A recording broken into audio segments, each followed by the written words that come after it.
Fuck my ball like a motherfucker.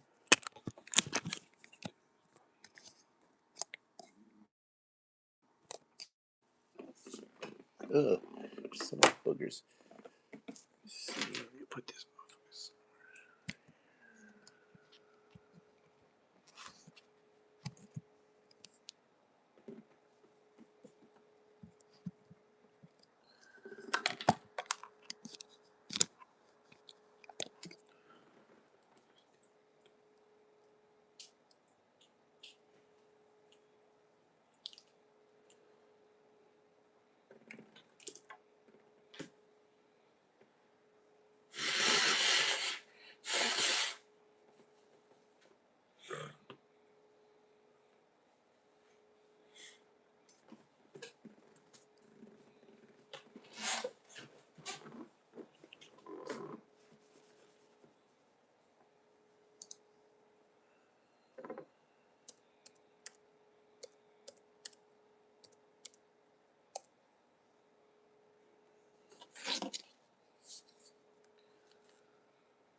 Very good.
All right.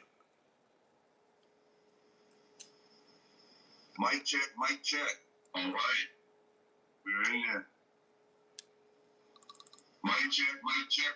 What's up, Reed? Welcome to the chat. Welcome to the chat. How you feeling, big dog? How you feeling? It's morning as I step the night away. Wait a minute. This my body will restore my body natural balance. Everything going with service my life will restore my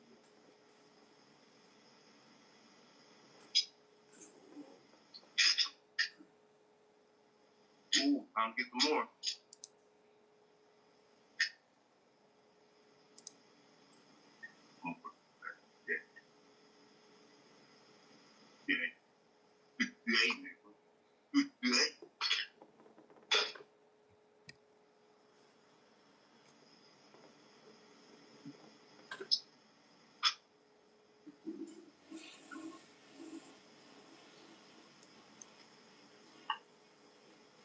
So,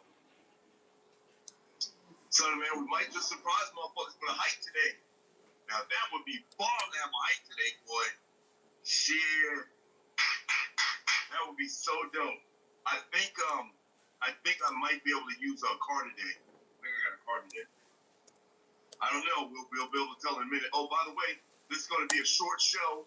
This show is only going to be like an hour long, you guys. Because I got to go pick up the car. Not my car, but a car. It's my nephew's car. Here's what's weird. My nephew left the car with his brother, which is cool. But his brother's left it with his girlfriend, which is Gigi.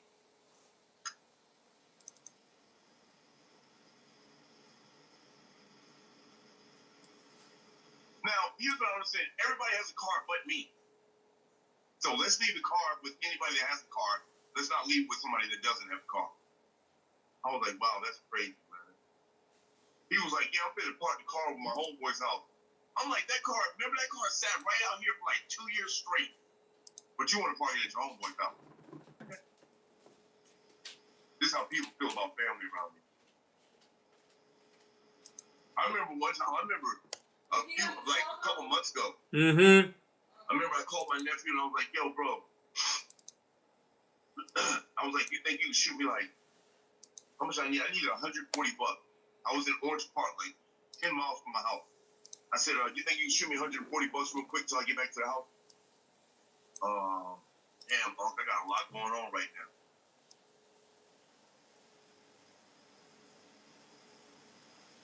I was like, that's crazy shit. That's crazy.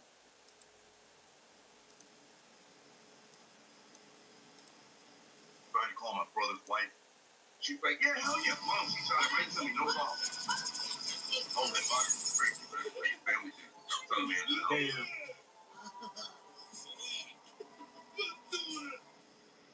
Oh, you definitely gotta smoke with the homie, man. You already know we like making on this bitch. I hope I get a chance to hike. Yeah. We're gonna see if I get the car. Because I told Fucked my up again? take my God damn mom it. Trust me. To the bank and shit. She was like, well, shit, I'm at work all day tomorrow. Shit, you can use the car. And I was like, well, shit, that sounds good. But I know she's like, he can use the car because when I use somebody's car, I use somebody's car correctly. Even though this is my family's car, I use my car correctly. I use people's car correctly. What I mean by that is that when your car comes back to you, it will be clean. It will be on. It's close to a full tank side being necessary. But, you know, because I know she's probably on E right now. Because I put $10 in the other day. Because I thought she had $10. She was like, yeah, I got $10 on it. I said, well, shit, I'll match your 10. I put my 10 in. She put the 10 in the tank. Then she came out. She was like, oh, something's wrong with my car. It got declined. I said, you sound like what's her face now? She started do, don't I? Lolo in the chat, what's happening? Australia, what's happening?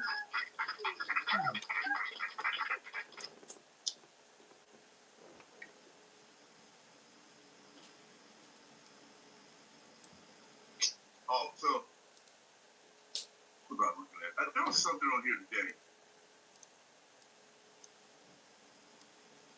And it was crazy, but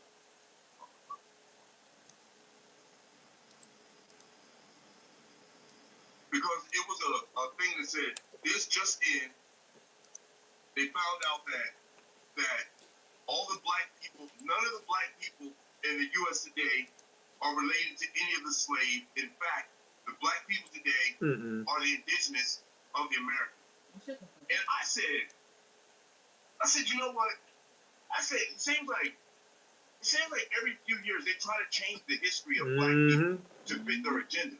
Yep. I'm tired of motherfuckers trying to tell black people what our history is. Yeah. Or we've been telling y'all from the beginning. what is it? The white folks saying, "Oh shit, y'all racist."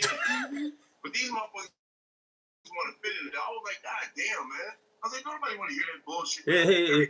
I recall being the reason why you were considered racist, and this came from the definition of fucking someone's superior, the white that signed off on this, was that if you are the one that dictates and determines on what the outcomes and what you got to do and how you live in this society, you're deemed the oppressor. Now it's Oh, if you say the N-word, whether you're saying the N-word to another black person, a black person telling another black person that he's the N-word, he's racist. I'm like, okay, we'll go with that. Okay, that's what it is. When did that happen, and who made it that? Then that's racist. Because y'all the ones who are dictating the fucking rules. I don't get what's going on here. This is stupid. We talk about everything in here. If I feel like I want to talk about race, that's my business. I'll talk about race. If I feel like I want to talk about aliens, that's my business. I'll talk about aliens. Nobody runs anything but me. I run this shit, okay? Let's get that straight first off. I do really appreciate you being here. Probably so, or just in general, people probably go in there always saying something. I really honestly appreciate you being here. No joke, no hype, no cap. I'm glad you're here. More water? I'm glad all of you are here. Probably so, right? Hey, Yeah. Dr. Summers in the house. What's happening? No, I wasn't trying to be disrespectful. Left your shit over there. I brought both of them. I definitely wasn't. That's one thing that you'll always notice from me. I will never be disrespectful to anybody. I don't have it in me. I don't want to be disrespectful. But what's disrespectful though? If you ever feel like I'm disrespecting you, please say something and I will change it. Okay, you're disrespecting me because you're online. Okay. Disrespect me because you're on camera. There you go. What? There you go. Exactly. The internet consumer. There you go. That's what I'm talking about. That's what He didn't like when I was talking. He was like, you know what, Jesse? We're just gonna go ahead and he blocked me. He put me on timeout for a minute. He said, yeah, he did. He put me on timeout for a minute. He said because and then he said he don't do that type of shit. Excuse me, Oh, we're discussing anything. He said, because you call me a liar, I'm going to go ahead and ban you. I'm like, well, there you go. You're lying right there. I don't even know what to do. Coleman, what's happening? Welcome to the chat. I'm a little older. I don't really like telling my age because that's how you age yourself. Nah, you got that women complex. Do you ever wonder why every year, besides the obvious, do you ever wonder why every year you get older? Besides the obvious. Every year you get older because why? You're celebrating a birthday. You're telling everybody how old you are. That doesn't make you old. You're getting old. So you telling me if you don't say your age, you're never going to get old? That's stupid. What time we got to be to work? What's today? Christmas. Today's Thanksgiving. Today's your birthday. When literally you only have one day of birth. You know what I'm saying? Let's just say, I'll tell you my year. The year I was born. Yeah, but you're celebrating the birth of your day. You're not celebrating your birthday every year because you're born that day. You're reborn that day. I'm celebrating my birthday because I'm celebrating that I was born on this day. But you could have said that you're actually, after a certain amount of years, your day is not actually that day no more because the days move. You see what I'm saying? Mm-hmm. So you're really not even celebrating your actual birthday in the time frame. You see what I'm saying? It's not even a real currency. Cycle because it shifts a little bit. You see what I'm saying? Yeah. So. Born in 1966. I won't tell you how old I am, but I'll tell you the year that I was born. Okay. I mean, that tells me how old you are. No, that's a big misconception, Christopher. You should get that out your mind right now. This is not linear. If it was linear, time would be going straight. Linear means in a line, straight line. That's what linear means. This is not a linear-based reality. It's not. If this was linear, then there would be no such thing as the Mandela effect. If it was linear... Oh, my God. Mandela effect? Get out of here, bro. This dude, he hopes that there's dimensions and everything. This the people I was talking about, like, they're like, oh, dimensions and space and aliens and Lord of the Rings and all this hocus pocus magic and fucking whatever it is, because this shit sucks. Yeah. Like, dude, you say it sucks. I don't think it sucks. I think we making it suck. Mm-hmm. So that's different.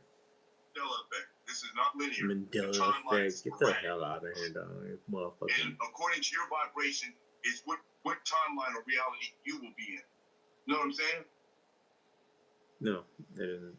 Rich enough. What's happening? How you feeling? Welcome to the chat. I'll play it in a minute. White. I don't know, watch. Watch 272. Welcome to the chat. I don't know.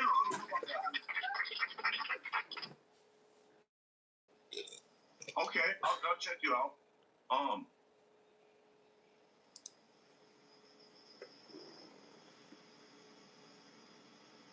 We are not bound by the constant. If we were bound by the constant, and I'm glad you're in here, Christopher. Once again, I'm so glad you're in here because you are sparking good conversation. Because I need to change your trajectory of the way you think. This is not a linear-based timeline. Timeline has never been linear. There's always sporadic ways off. You change your timelines by the decisions you make. This is a three-dimensional, time-based reality, but it's not linear. It is not linear. Like I just said, if it was linear, we wouldn't have a Mandela effect. Everybody would know. Why is there three-dimensional? Mirror, mirror on the wall. Who's the fairest? I think we experience all that shit they be talking about. Oh, fourth dimension, 5 dimensions, 6 dimensions. Like, I think we experience that shit all around us.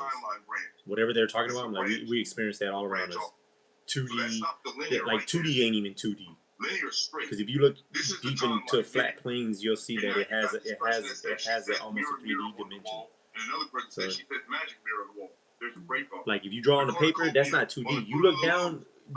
According to them, you look all the way down. It's atoms. It's got dimensions. So is it 2D or is it 3D? I'm not getting it here.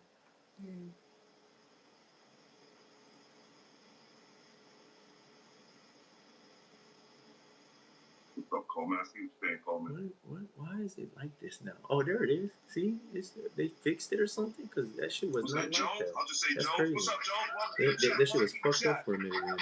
Hip hop is in the mother humming house. What's up, hip hop? How you feeling? Yeah, there was this thing that that I can do with the editing and shit, but it didn't let me do it. And I couldn't do it, so I was like, I had to do it janky, but it was actually able to do it. It just was not working. Okay, I paid for that. You want to debate.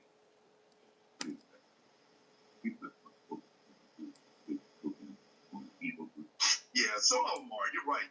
And one thing about me, Christopher, is if you know me, if you've been in here for a while, which I don't think you have, you may have, but I unaligned my ego like a few years ago.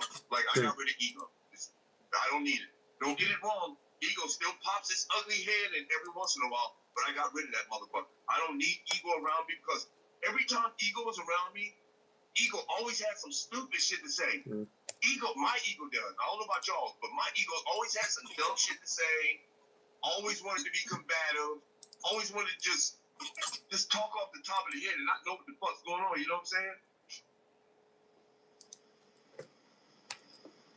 Yeah, oh yeah. Oh, for sure. For sure. I don't need it. I don't need ego. Ego's always kept me talking shit to people, doing stupid stuff. You know what I'm saying? No. Ego is destructive energy. It's all energy, but it's destructive. It's not constructive. It's destructive energy. I have yet to find a point where my ego was helpful. I have yet to find a point. So until I find that point, my ego's on hold. And with my ego being on hold, I'm not too big-headed to listen to what other people have to say. You know what I'm saying? I don't feel like I'm just the shit. Of course I am, but you know what I'm saying? Time to smoke. Let's get there, y'all. Shall we put a little something in the air real quick? Yeah, but like I said, it's going to be a short show, you guys. We're going to go for another 45 minutes.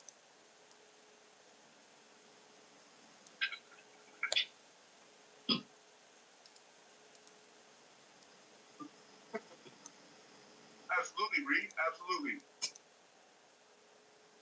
I'm selling myself with ego now. No, I'm not. I'm not selling myself with ego. I understand what you're trying to place on me, and I see what you're saying, Coleman. But you can't place nothing on me. I place on me what I place on me. This is my avatar. So I tell you, there's no ego here. There's no ego.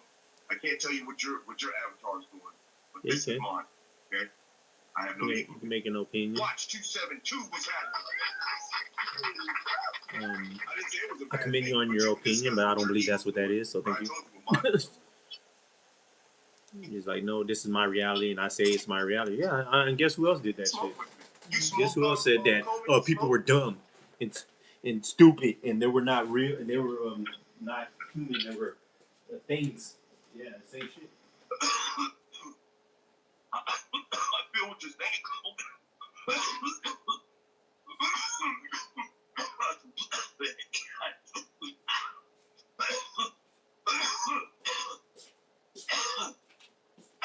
Yeah. Oh, you got ear for smoke? Oh shit now. Oh shit now. Oh shit. I'm gonna check out some of that Oh gear. shit. Oh, I like y'all sing now. I tell you what though, I tell you this. Today is an absolutely legendary day. Today's a beautiful day. It's an amazing day. I know it just started, but today is a fucking awesome day, y'all. Oh. I was like, watch what you got. Who's watching what you got? And then I was like, oh, okay. Think of a job interview that's selling your ego in a good way. No, I can't. I got rid of my ego. I just told you what my ego done, and I didn't need it around. My ego always talks shit. My ego always had a fuck of this position. Was educated about it, but had a fuck of this position. I learned years ago that I didn't need this ego.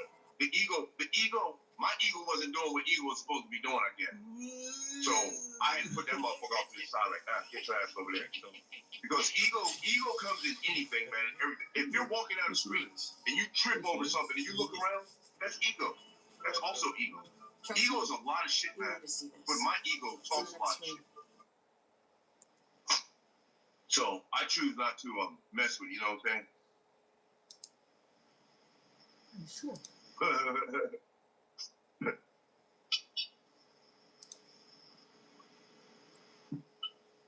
I gotta go to Walmart today too. That's crazy.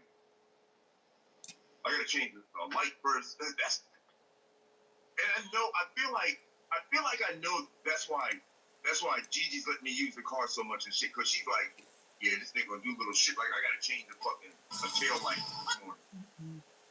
I'm gonna put gas. I don't know. I hope these people that he be talking about, they don't look at his channel because he talked about his nephew right now, and he talking about this other lady.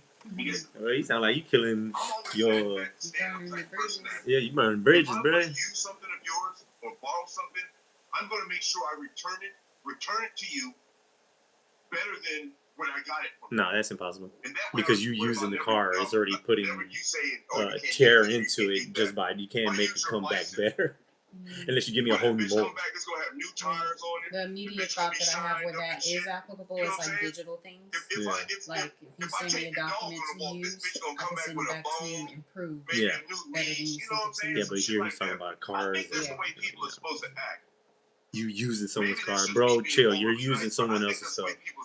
So I also feel like that's the way people take advantage of me too, because they know that I'm that type of person. Like when I used to ask people for a ride somewhere, I shoot them a $20 bill. They're like, God damn, for real? Yeah. I'd ask for a ride from here to Walmart. That's like 2 miles away or something.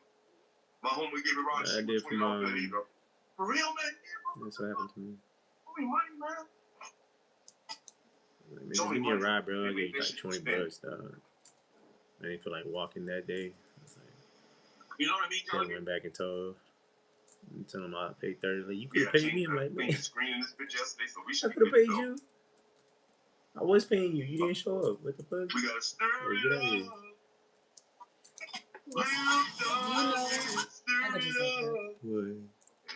I was gonna say, do you know what that thing is called on 3D Paint, where you go in and you remove stuff? But I'm gonna just go look myself.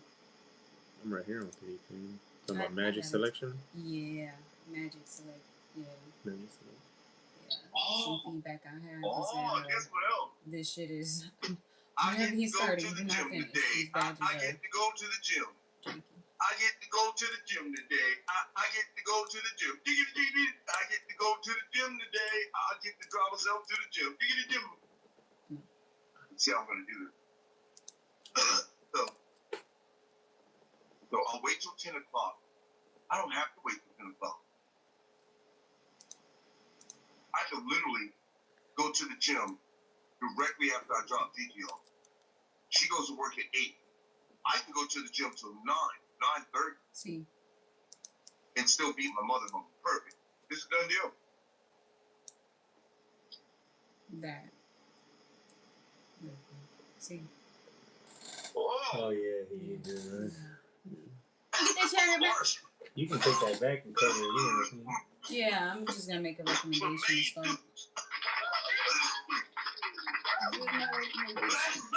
Tremaine is in the house. Excuse me, y'all. Oh, shit. Well, no, I'm gonna do it myself. I'm gonna make a recommendation because I want to get that. If you're new to the channel, go and subscribe to the channel. Hit that post notification bell so you don't miss any of these fire videos. Hey, Coleman. I want you to take just one guess. One guess, Coleman.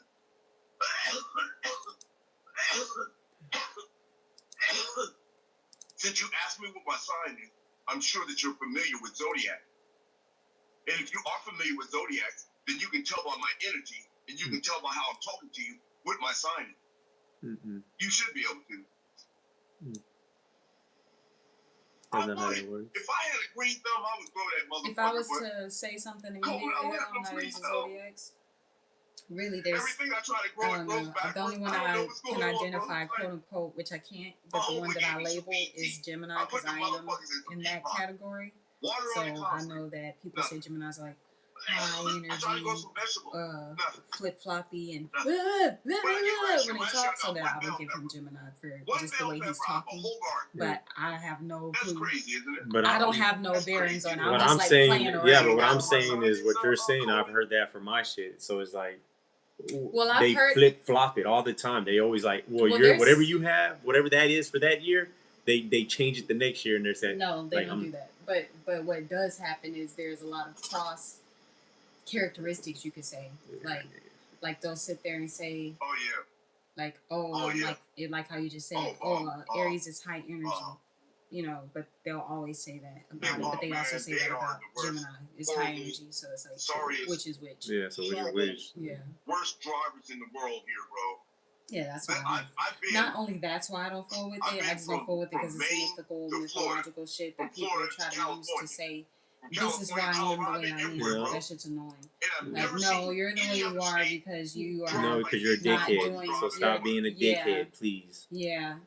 Or they'll go the opposite way. I'm a good person because I'm whatever this is. Well, you know what? When that dude said he killed people because Satan told him to, it didn't work. He went to jail. So everything jumps off. Shit, but that one dude said that made him do it and he got out. So no, we talking about white culture. That one case. I'd be more better at teaching. We're talking about white civilization culture that allowed that. Yeah. So no. We've got everybody because in my family, you ain't retarded. Get your ass to work. Yeah. We got the builders group. Even if he is retarded, you ain't retarded enough. You ain't retarded enough. We got all the groups here. So Shelton, you're gonna go to the cooking group. You can play with your meat, then you can do some other things. Hold on. You said I was going to the cooking group. I quit because I'm going to the growing group. No, I quit. I ain't growing shit. I thought I was a cooker. They're going to be cooking the growing group. God damn it, I quit. Because I'm brave to be on here? Well, thank you for the compliment, Coleman. But it doesn't take bravery to be on here. You're on here too. It doesn't take bravery. That's nice. It takes me wanting to show people things. It takes me wanting to teach people things. See, my energy is infected, and people can feel it whenever we're online. I make sure they can feel it. I give my energy freely. But no. The guerrilla warfare group. I heard that watch. Hell yeah. Okay, y'all. Watch is running the guerrilla warfare group. Okay. I'm running whatever group makes you think. Whatever group you have to get in here with. That's what group I'm running.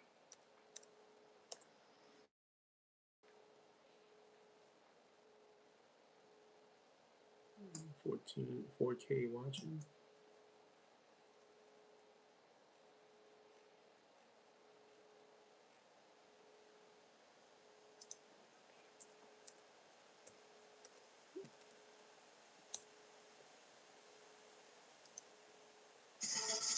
Are they?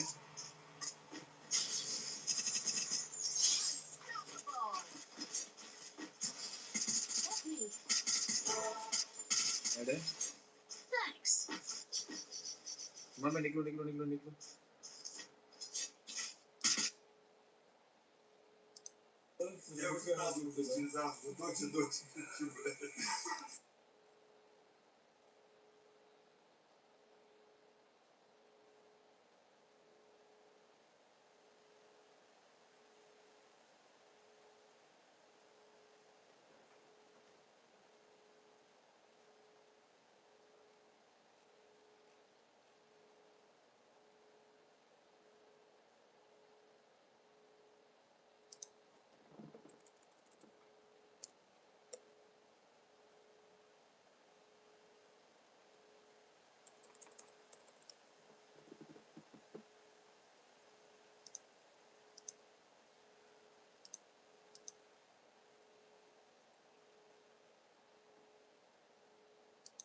Oscar De La Hoya just confessed. Oscar De La... But I warn you. I'm not going to... Sometimes I want to give up on YouTube. The numbers stop. Shit.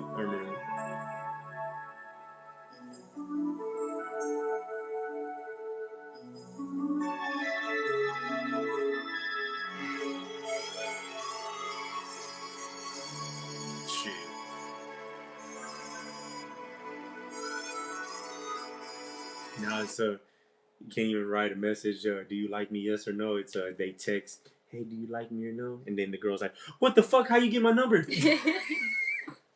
This dude's a creep. Hell yeah. Yeah, for real. Or she's a creep, whichever one.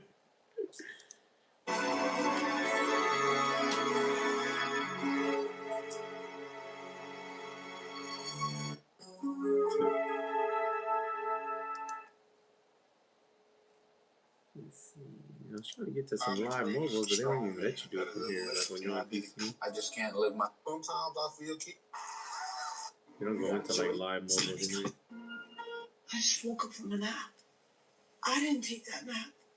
According to all aerodynamic laws, the bumblebee cannot fly because its body weight is not in the right proportion to its wingspan. But ignoring these laws, the bee flies I anyway. can't move on. So what does that say?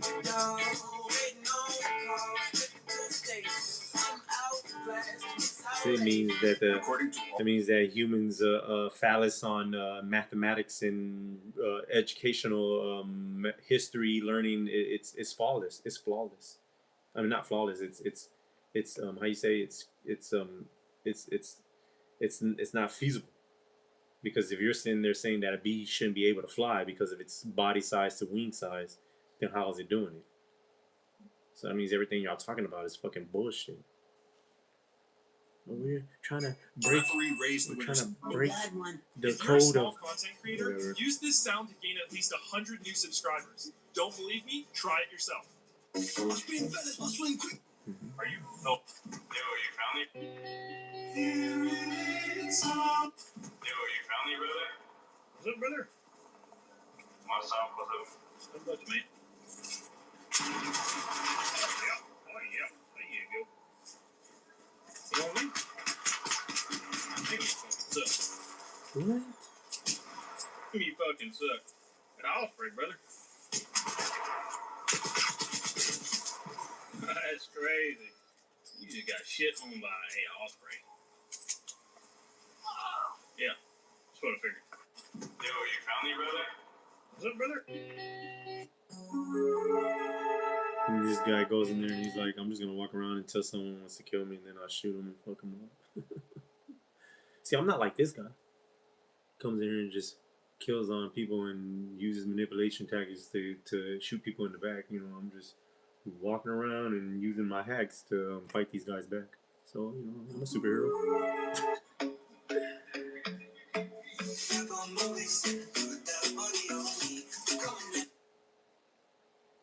Hi, it's my car. Get out of my car. Oh, Mom. It's the verse over it.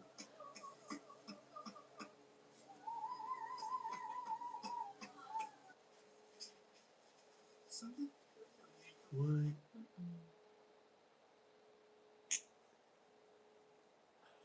Taylor Collin, run in here, come get y'all juice. Oh, she's fucking trash.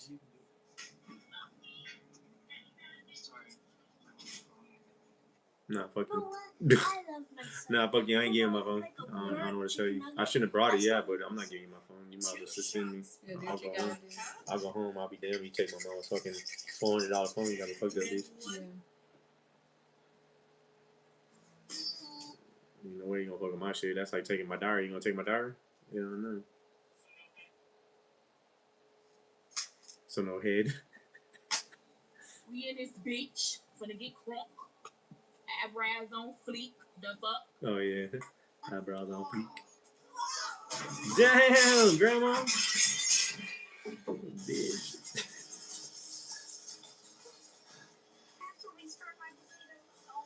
You do love working here. It's just we all have a lot of laughs. Fuck off, Janet. I'm not going to your fucking baby shower. Damn. What are you? Oh, my man.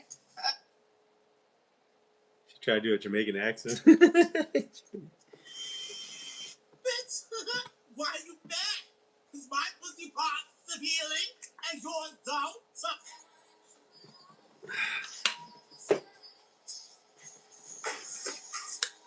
Honey, you've got a big storm coming.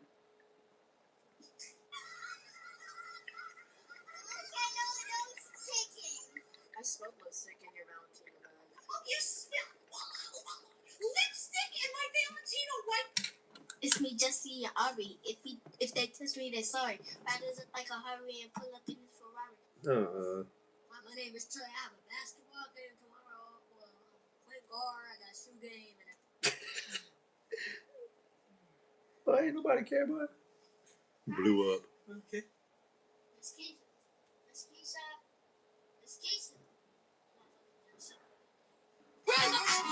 Damn. Miss Keisha.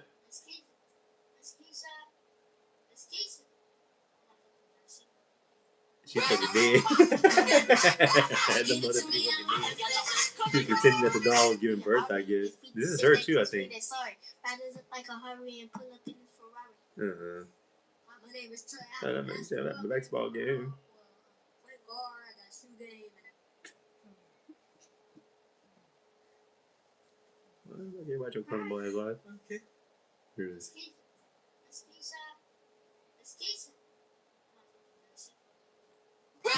I'm fucking done. She's fucking dead.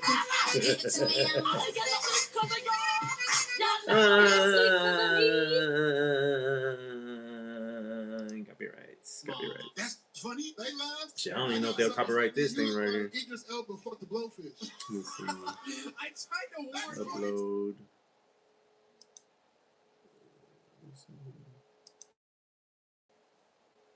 Oh shit, I'm over here trying to upload right here. This is going to let's go to my mobile phone.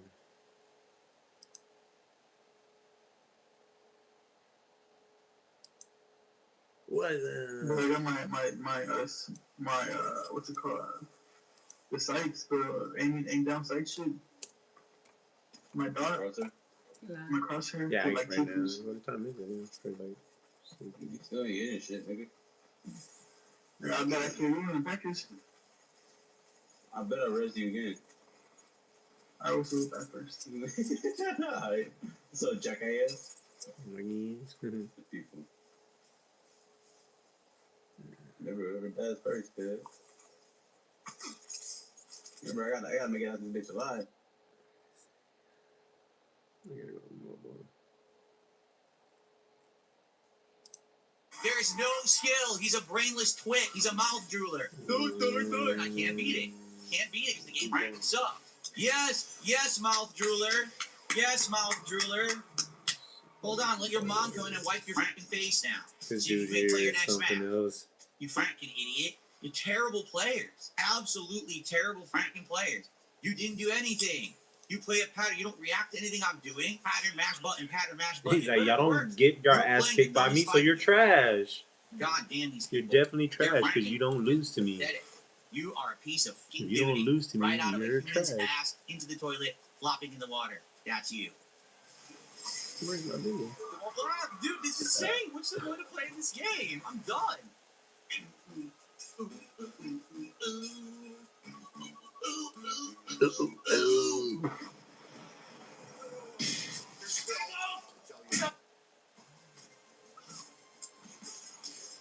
pressing buttons, didn't work. No skill, just keep pressing buttons. Hope that his stuff's what I'm doing because I'm in Honda. So lame.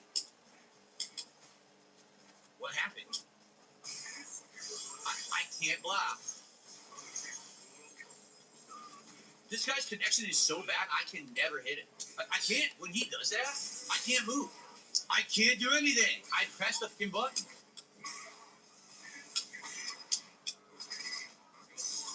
Look at this nonsense. Look, he was rewarded. Are you kidding? The bug slam went through his skin body, and he gets rewarded with massive damage. Do it again. He stuffed it. This is such nonsense. Dude, what? He doesn't even fucking do anything. He fucking sucks, and he quits because he's a bitch. He knows he got lucky. The game fucking sucks. He did nothing. The butt slam passed through his body and didn't hit him at all. He mashed a button and got a juggle. Then he's rewarded for spamming from full screen because I can't do anything. I can't get away from his range nonsense. Fucking terrible player. He really is. He's garbage. He doesn't deserve to ever beat anyone.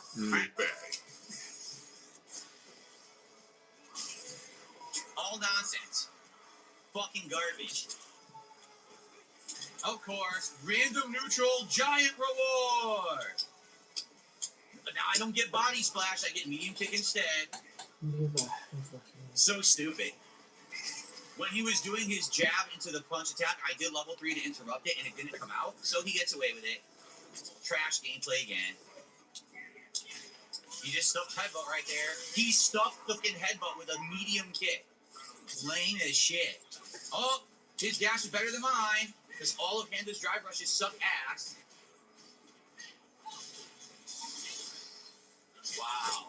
It allowed him, after my level 3, to do that full screen, and I couldn't stop it. What the fuck was Honda doing?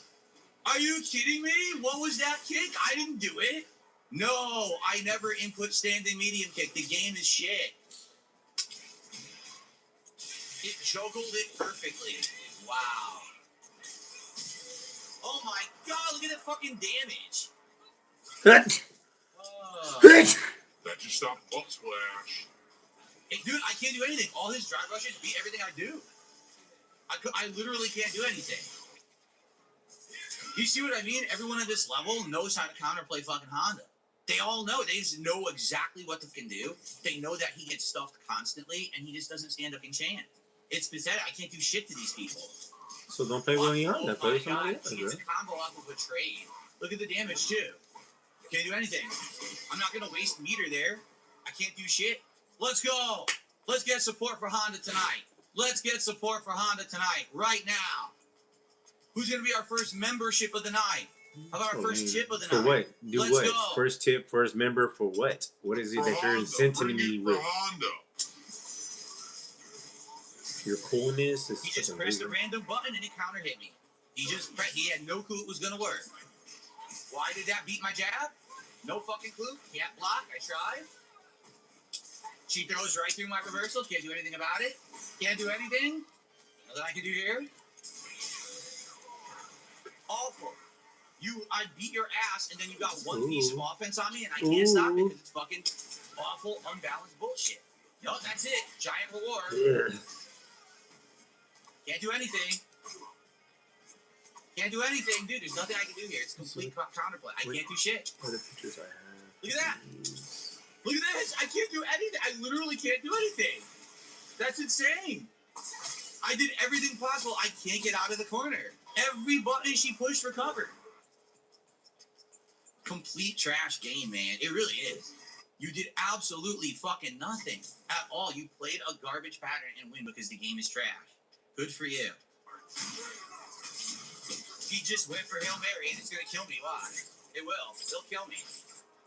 Oh my god, are you kidding? I go to chop. He randomly jumped at the right angle to go over it. He didn't react. It was luck.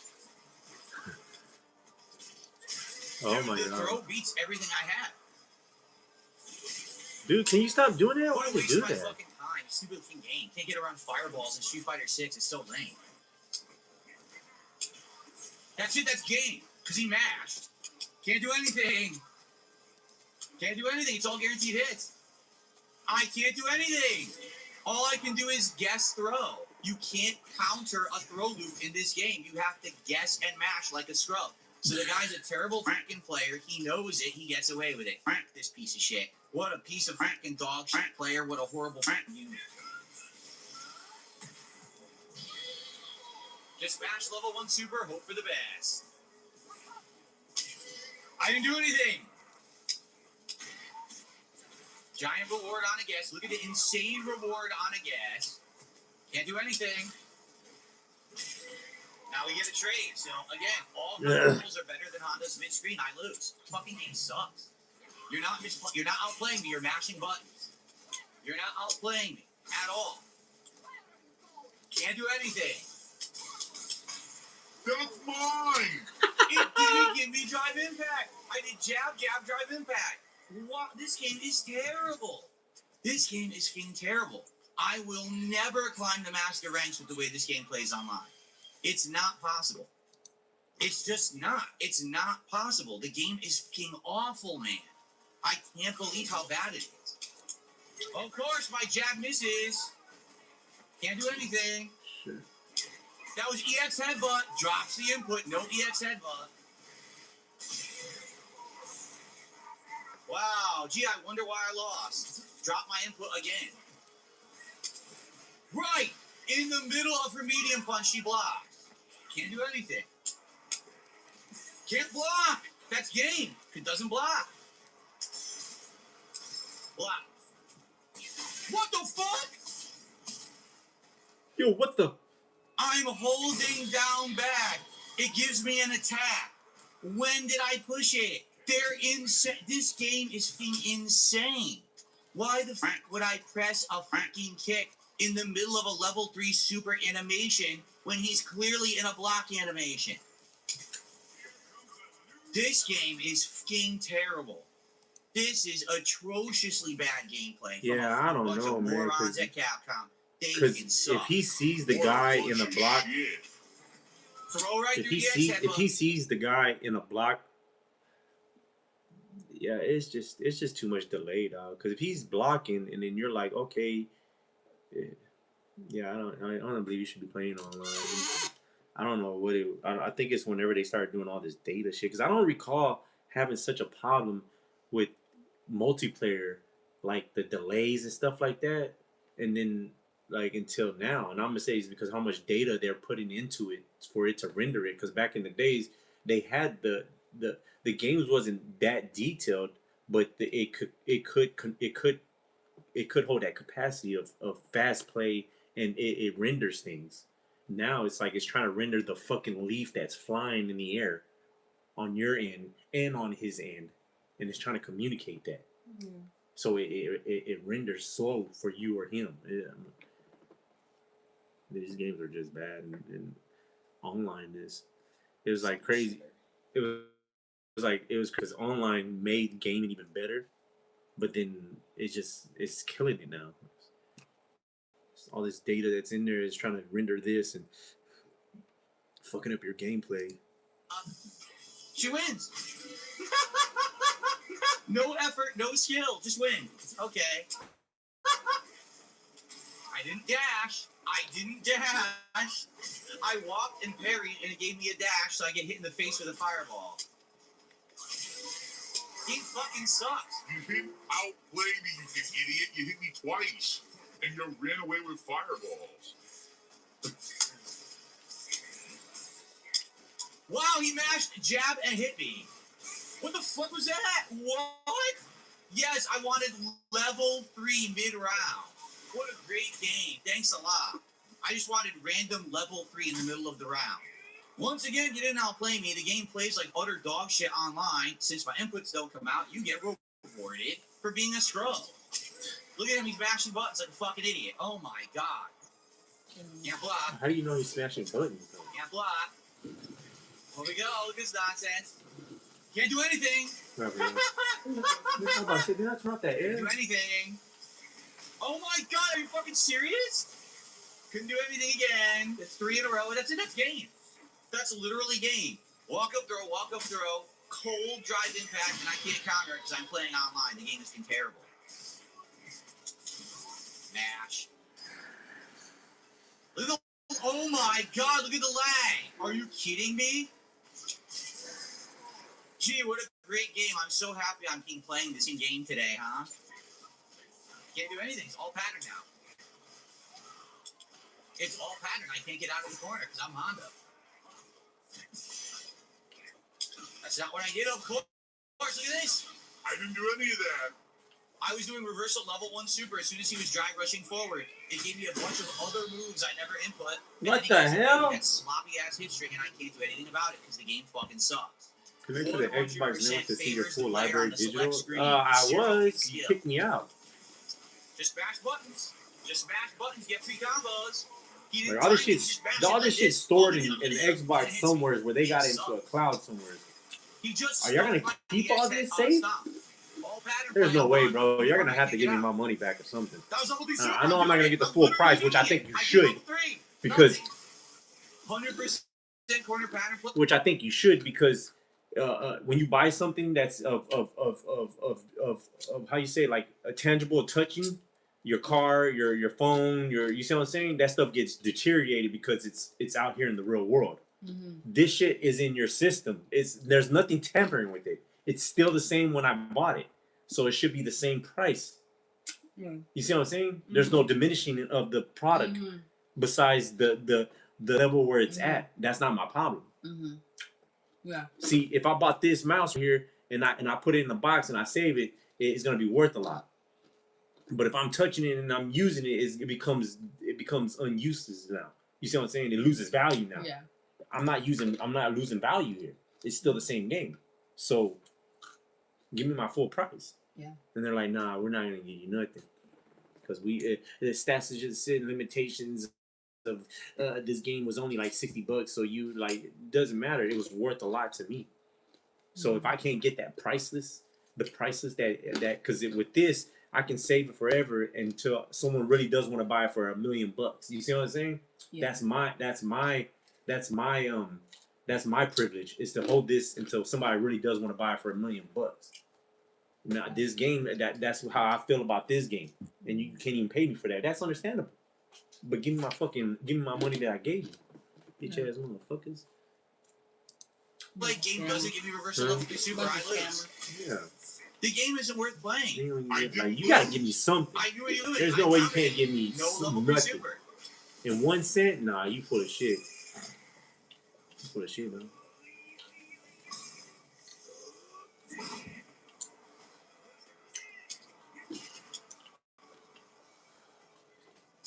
Can't do anything. That's game. Literally, it skipped the frame when she activated it. You saw that, right? It skipped the frame. It just showed it hitting me. It was like, here it comes. Wait, where was the activation? It's supposed to do the big paint splash. It didn't show it. Amazing gameplay. I'm not doing anything.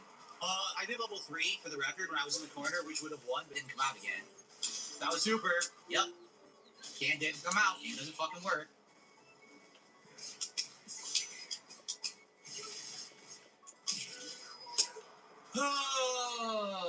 Mash the button, scrub.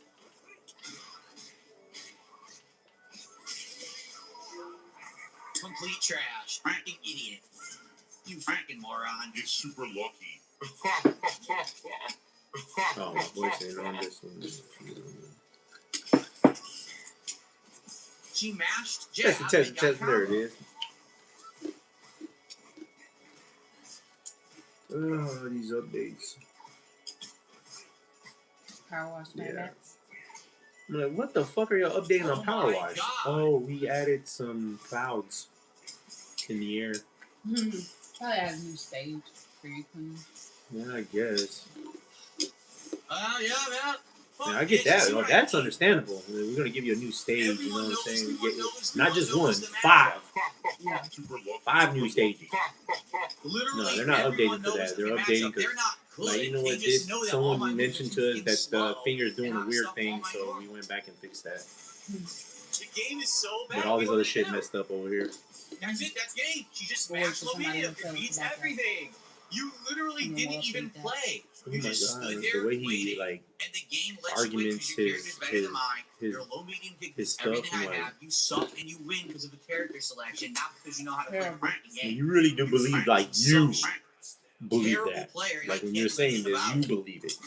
What? Are you kidding? That's crazy. Unreal. They're not crazy, but I'm just saying that's crazy. If you believe, because you you must be trying to fool us. I would go with that. You're just lying and you're fooling us. But for you to believe that's what you that's what that is. Zero effort. That was the EX headbutt. Dude, I can't win. The game doesn't fucking work online. I did a fucking EX headbutt. It gave me nothing. Again. Yeah, I couldn't play this game. I couldn't play like listening to him when he's talking about this. It really holds me back on like let me go try some combat games. I'm like nah, because that lag and that's important. Wow. In Call of Duty, you might miss some and you can't even tell. You see what I'm saying? It's because so much shit happens. So you just block it out as it's not the game. It's you suck. You see what I'm saying? But this right here, yeah, you can. Nah, my input's not coming out. I'm pushing it. I feel that he's saying that his inputs are not going in, but a lot of things I believe he's lying about, and he's making excuses. But I'm pretty sure there is some points where he is pushing it. He knows it's not working. Had no idea I was gonna do like, the nah, fuck that. I can't play that game. Guess and win. That's this game. Guess and win. Pick top tier. Guess and win. That's Street Fighter 6 in a nutshell. Not know how to play the fucking game. Just know how to guess and win. Why did I just whiff? My fierce went through his body. Can't do it. I'm done. I can't. That's all he has to do. There is no skill. He's a brainless twit. He's a mouth drooler. And I can't beat it. Can't beat it because the game sucks. That's it. Giant punish because I guess he gets insane reward for backdash mash like a scrub, and it works because the game is a busted piece of shit. Can't do anything. Literally can't do anything. It will not let you react fast enough. Yes, mouth drooler. Yes, mouth drooler. Hold on, let your mom come in and wipe your fucking face now, so you can play your next match. Dude, he is like self-projecting like a motherfucker. So his mama baby the fuck out of him. He's already talking like that. You didn't do anything. You play a pattern. You don't react to anything I'm doing. You want your mama to wipe your ass? I'm pretty sure his mom wiped his ass until he was like 10. You're playing the dumbest fighting game. Fuck. God damn these people. They're fucking pathetic. Right. Yeah. You sure right. I don't want to play this shit. Can't do anything. Mash jab. It's like, bro, why don't you stop playing with Honda and play with somebody that you're real good with? And then, can't do anything. Can't react. That's what kind of helps me through like Call of Duty. I'm not using my best gun. You got me. And I stay away from my best. Not stay away because I am trying to get these skins on my Call of Duty. I'm trying to get all the skins down. But when I do get all the skins down, I will be going to the gun that I'm going to be picking as like these are the guns I'm going to use to win games. And then I won't have no excuses. Keeps me away. I can't get in on Not no excuses. Nothing I can do about this. He hasn't outplayed me. But this motherfucker keeps using these players and then using them as his validation of why I just like stop using those characters, bro. Basic Ryu use real good gameplay characters. beats Honda. There's nothing he can do about it. Didn't do anything. I did wake up level 3. Nothing. Done. So a waste of 2 matches completely. So there's no point. A waste of 2 matches. Oh, the fucking dead kids. I don't understand how they still got this going. Like they didn't even fix the machines that will fix that. It's the way they make these that are the reason why you got dead drift, whatever the fuck that's called. You got dead drift is because the thing that they made that's supposed to make these remote controls, it needs to be remade. You're talking about a lot of money. They have it, but they're like, nah, we're not gonna do that. We're just gonna put a little thing in every game. Tell them to put a sensitivity thing on there so that people can adjust it themselves. Now you get level 3. That's game. 1 lucky jump. 1 lucky guess. 1 lucky jump. It's over. Or get away with it because we keep using it. Yeah. What a great game, huh? Just lucky. I got lucky. I jumped. Start boycotting. That's it. You actually killed me.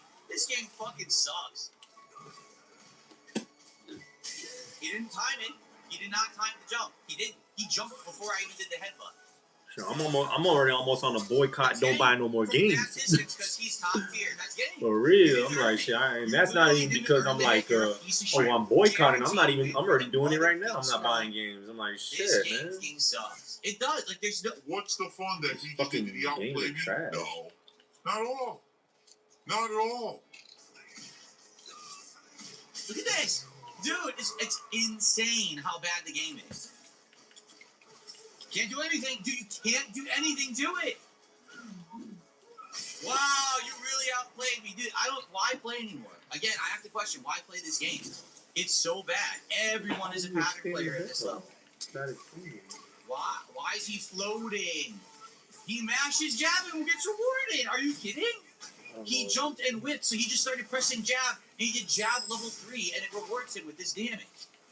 Why? Why is he being rewarded for pressing a button again? Dude, again he was rewarded. He was rewarded again. Yep, I can't do anything.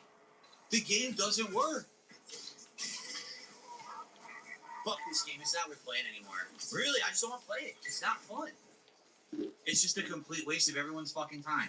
Why? I'm not doing this no more. Like, I'm serious. There's no point in playing ranked with these mid to low tier characters. They can't win. So play with the other characters. Dude, this is insane. What's the point of playing this game? I'm done. I am done. I don't want to play anymore. I'm done playing this shit. Right? There's no point. Tonight, the people who beat me suck shit. They don't know the game. All they know is pattern play at this level, and the game doesn't react. Absolutely no reason to play it.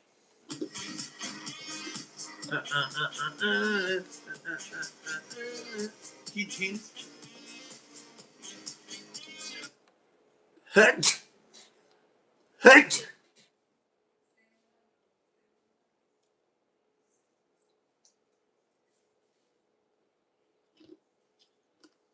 I don't like Lomax's video. That shit is trash. It's not even that good, dude. Where's that one that used to? Where's that Breaking Banquet? Like he did some good ones. This guy too. I think he does some good ones right here. Fuck. Queens is streaming, let's go by. There ain't a mod in sight. He starts raging, everybody saves the clip, and now we're back. Make the new account next day. Make a new account next day. Misty, I heard your father's name was Richard. What is mine? My father's name was Joe. Rest his soul. He said his mom and dad are fourth cousins or fifth cousins. Yeah. Do I ever get bored of playing this? Like, what else is there to play? Like, the beautiful thing about, like, From Software games... Like, you're in a small town. You don't think that... the pacing and I don't know. I'm just saying, bro. I'm just saying. It looked like someone knew, but they just looked over and hoped. Like, you ever get tired of playing, like, Grand Theft Auto, fucking, like, GTA roleplay? What the fuck are you talking about? You keep playing this I game. don't think I've cleared my throat at all. Shit, in GTA, you can not roleplay, but you can fucking do all kinds of shit in there. Like, I watched Race, a YouTube video today of, like, a dude missions. that does, like, a Slay the Spire 2 channel. I am still And not understanding he's how making the fuck do I swap my fucking $70,000 guns a out. month in, like, ad revenue off 6 million views. And I'm like, holy fuck, dog! I peaked at the wrong time. Like, I used to average 7.8 million views a month, right? And for 7.8 million views, Machinima was losing money, paying me like 10 grand, right? Absolutely just losing money. Now in current YouTube, 6.4 million. That's just 65,000. Stop moving! Damn, this thing's fucking moving on its own, man. Right now, if I peaked as hard as I did it when I first peaked, They want me to shoot with it, man. Get out of here, and it's man. like, God, that sucks so much ass. Hey man, I hope Look things are all at that shit. hard, but It's just moving up by itself. It ain't fucking moving nothing. Good. That's a good line of Only conversation. says I own it, but it's not even letting me pick it up. Did I see the video about DSP cheating his dumbass run? Yeah, but I knew DSP had like fucking duplicated souls and this shit. Like it was obvious the second he popped up and said, "Hey, stupid, I'm level 99 now. I grind to know the fuck you, Brian." Joe Muffins, thank you for another $10, dude. Can you do it, bro? Keep faith and do a little practice daily. Keep inspiring others. I also struggle with weight. I'm trying my. I'm not saying I can't say I'm trying my best, but I am trying right now. Like I'm 1,000% trying.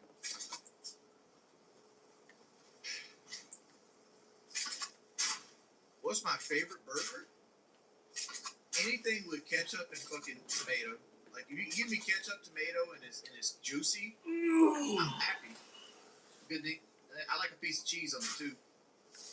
But like the style of cheese, flavor, and all that profile of it, I don't really care. I have a very easy palate. Not as much as Kelly. It's a Kelly disc. Because Kelly eats like a taco. Like, if there's a chicken get fat like that, eating like a french fries taco. on your menu, that's what Kelly's most likely ordering.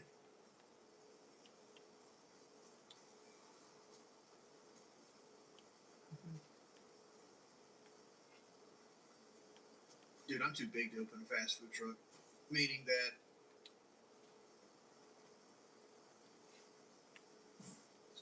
I'm too big to be inside of a fast food truck. I don't cook, man.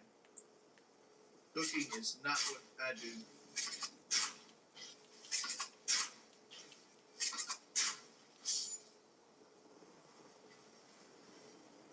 This is something I wish From Software did better.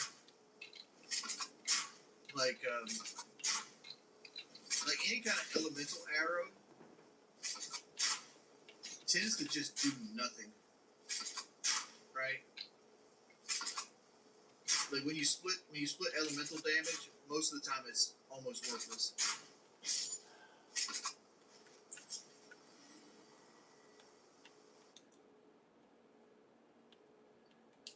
I actually never got addicted to caffeine. I know that sounds stupid as fuck, but like I never got addicted to caffeine. Maybe Phil, dude, another 25 pounds, dude. How come Twiggy Boogie Mike Savage, and you are from the South, yeah, Savage is the only one with the mega cool accent. Like she says things like husband, and it's drawn out like daggone Tina's ass. I don't even think they got dead drift. You can fix on this one. I used to I have was like, okay, what about this game? I can't use this. And if I ever get around my family, my southern drawl comes out, and like maybe one day you guys will see it. But when I'm talking to my close oh my god, this shit's family, so horrible. I have a much better southern accent, but like since I did YouTube, I got made fun of a lot when I first got started about my southern accent. People when you're outside of the South look at you like you're an idiot because you have a southern dialect. So I've worked hard on like removing my southern dialect. So if you go back to my first videos, my voice sounds completely different than it does now. And I've trained my tongue to speak more fluidly.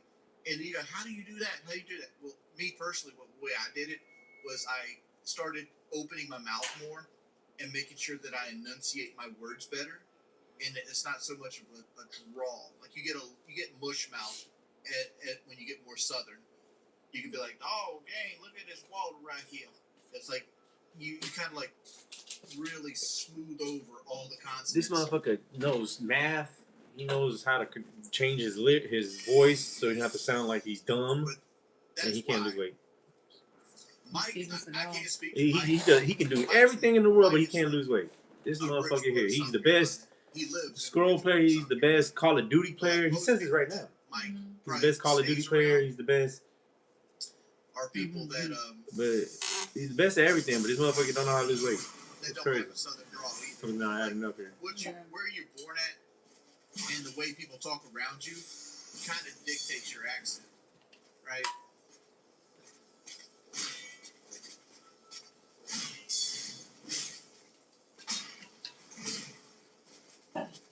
There it is right here.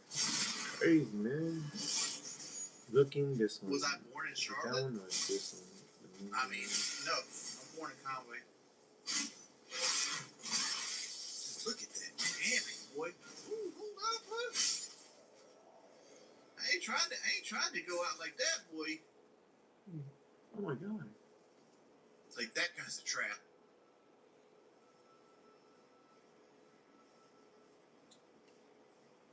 I've spoken to people in the South who sound like they live in a town with like 50 people. It's jarring.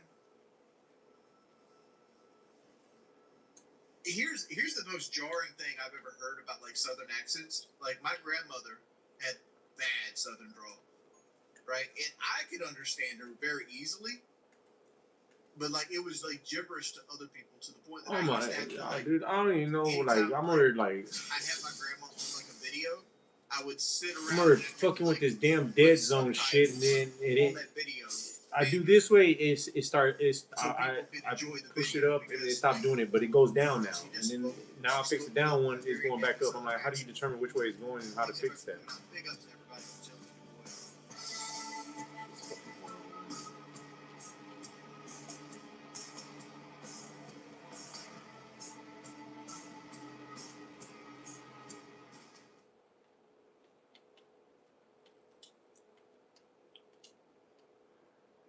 Oh my god. Hey troll channels, how you doing? You having fun stealing content?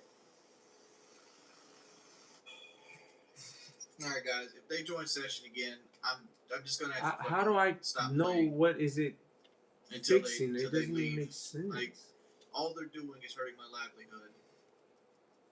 If somebody could please like get me their information, like maybe like I forgot what that shit's called, but like if somebody could give me like their information, like their name, their address, the number, how I can get in contact with these guys, I would really like to know, because like I'm seriously considering suing them. No, they're joining through recent players. Look here!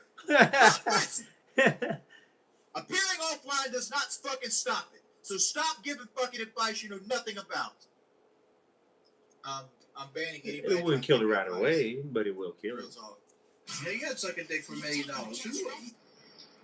The Predator missile right on top of me. Fuck you! Fuck her! I can't. These controllers don't work. I'm trying to get this dead zone thing to work, and it's not even. I don't even know what is it. How's he even fixing it? I feel like they're just like, here, your brain thinks it's doing something. Because I'm going up on it, I'm going down on it, and it's still fucking moving bad. I'm like, so what is? Did y'all just put that there? This is the last. Because it is not doing nothing. It's still moving by itself, up and down. I die in a bed alone. And like all people want to do is fuck that shit. So how's it been, man? I'm not here to conversate, man. So turn off your fucking microphone. You're not here to talk? Talk about the game. It's still moving. I'm moving up. I'm moving down. It's still moving. Up and uncut show.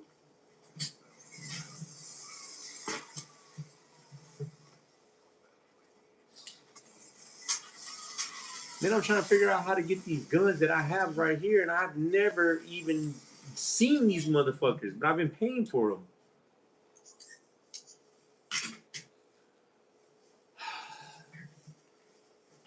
Said you got the heavy duty one. Like, I don't want to use this one. Take it off. How do you take it off? They don't even got like. Get in! Get in! Get in! Fuck! Why did y'all guys not try to get in? Headache. I'm hot. My sugar's low. Somebody drank all my Pepsis.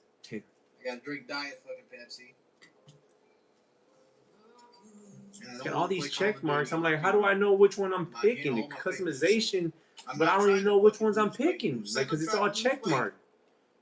Pussy's not gonna slay itself. All day slay. Walmart Pepsi bot.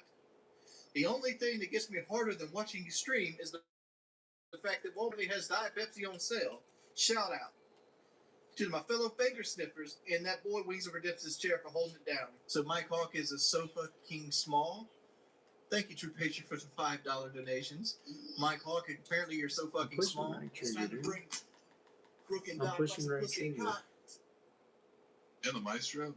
Dude, go away for it now. I'm pushing right trigger to switch, and it's not even doing it. It didn't even show up. This shit's soft fucking. He just gave me an update. My body, my core, my structure, my heart, all the strain I've put on it for 34 years, and living like a fat slob, which I am. First off, I sold no money for $13K. I failed at the surgery, sure.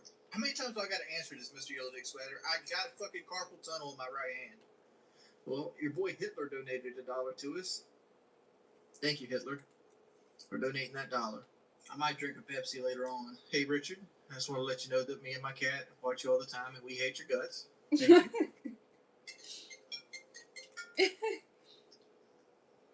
Hello, how you doing?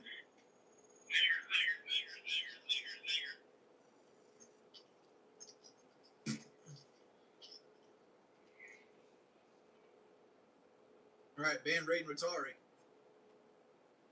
Consequences have actions, Pip. Gunfight.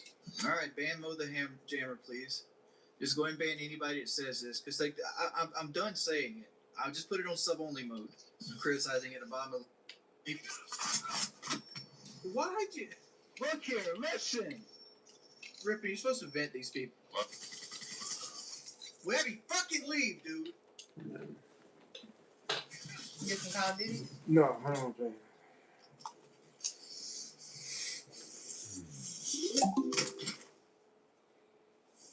I just want to throw this fucking remote control because it doesn't work. They got dead drift. I've been trying to fix this dead drift. I go to their menu. I'm like, hey, I want to switch my gun because it says it's pro. Let's see what Reno says. I don't even know how to switch it. I'm trying to switch it. It's not even letting me switch. I go and push what I think it's switching to. I go look at my fucking screen to see if the gun's on there. There's no gun on there.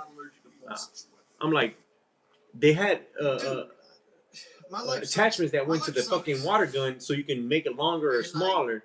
But for some reason, it's not doing that no more.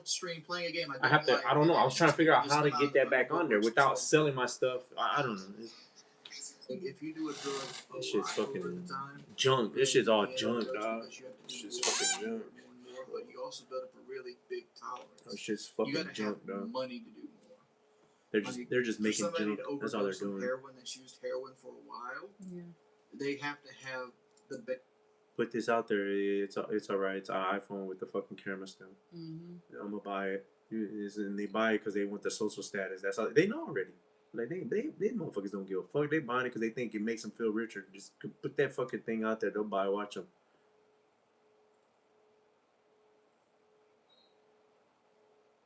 Well, I don't want to buy a phone. Well, guess what? We're all connected. So your job says you need a phone. So now you gotta get our phone. So you have to deal with this crap. Yeah, you have to deal with this crap.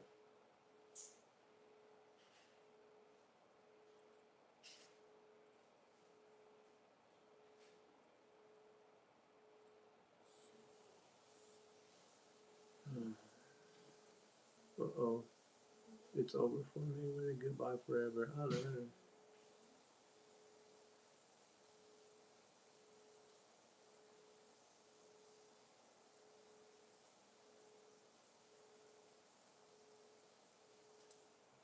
Look at Floyd. Like, Floyd spends money like it's a tap. Like, he's got a tap. It's like unlimited amount of money.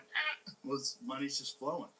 And even as much money as he's made in his career, which he's probably made as much, if not more money than any boxer ever. Like, there's all these lawsuits. Like, he hasn't been paying things, and he owes money on this and owes money on that. I'm wondering how he didn't pay him in the first place. That's what I'm wondering. I'm gonna say that was his people. That's tough. Yeah, because he's not. Yeah, I think. At that at this point, you don't manage your money. I think he can't fathom to just live hired in his whoever it is posting don't even know how to right. He's properly pay taxes and shit. And also scamming on top of that. You know, all the money you got to show that he got $1 million in his backpack. And, you know, he got the latest watch and the latest car and look what I just bought. And when you get into latest watches and latest cars, I don't know, they'll copyright me for this stupid shit. Like, fucking bitch ass. That money goes quick. Yeah. Bugattis are like $3 million. There's watches that are $3-5 million. That's crazy. So you buy a watch and a car, you're down 10. When the topic of Floyd Mayweather's real estate claims came up, Joe Rogan didn't hide his doubts. Instead of quietly questioning it, he directly challenged the numbers, leaning into the discussion and pointing out that something about those figures just didn't seem right. This is why people watch him fight, is not because he's like Mike Tyson, just goes out and destroys people. They like watching him fight because they hate him. Because he talks so much shit. He's like, look at my $1 million watch, look at my jet, look at my house, look at this. He's like constantly showing you all these things that he has. Like, he'll lay out watches in a hotel bed. Like, this is $1 million worth of watches. This watch goes for $2 million. And they're like, this is my small watch that I take sometimes but when I show up, I bring out the big boy, and he brings out this watch covered in diamonds, like $18 $5 million, and so you hate him. And that Floyd owes like $1.4 million in jewelry debts. That Floyd owes like hundreds of thousands of dollars in rent for a private New York apartment. His private jet fuel, he's not paid hundreds of thousands of dollars worth of fuel and maintenance. He put up one of his jets that I think he even sold, but one of his jets and I want to say one of his properties, like one of his homes, up as collateral for a $54 million loan from a individual, from a billionaire that had a 9%. Rogan also pushed back on the larger story around Floyd, especially the claims that he owns dozens of high-value properties worth tens of music millions. He explained that making bold and flashy statements about wealth is one thing, but having clear and confirmed ownership of those assets is a completely different reality. How do you achieve? IRS. How much does he owe? It's in the $20+ million range. It's a lot of money, man. But it's not something that he's been. It's like deception. No, it's just neglect to pay. Neglect, and it's also like I think, and there is like a truth to this. He makes so much money. There's probably a point when they're like, "Hey, it's time to pay your taxes," and you go like, "All right, here's a check for $25 million. That's an incredible amount of money." And then they go, "That's true, but you owe 50 more." And he's just like, that can't be right. I've given you $25 million. Yeah, he's bought over 100 luxury cars from the same dealer and always pays in cash. He has $15 million worth of cars. That's where things begin to get interesting.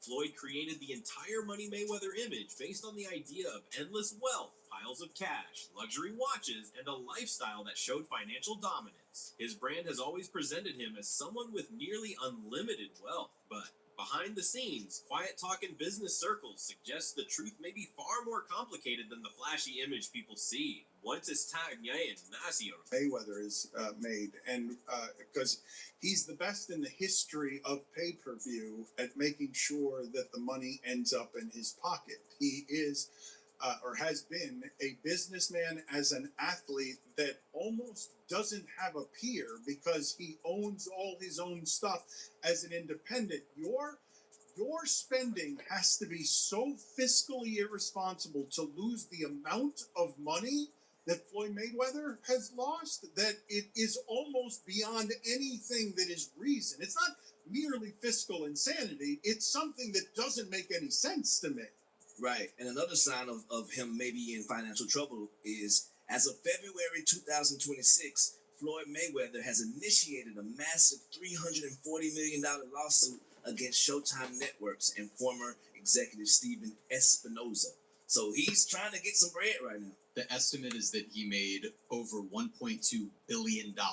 Reports from Business Insider suggest that two of Floyd Mayweather Jr.'s commercial real estate properties have already faced foreclosure issues. Music. There were also claims that a building linked to his Las Vegas strip club might be at risk due to unpaid property taxes. Using on top of that, legal disputes have appeared involving alleged unpaid balances for luxury watches and high-end jewelry, claims Floyd himself has strongly denied. When you put all of this together, the conversation quickly shifts from flashy displays of wealth to serious questions about his financial situation.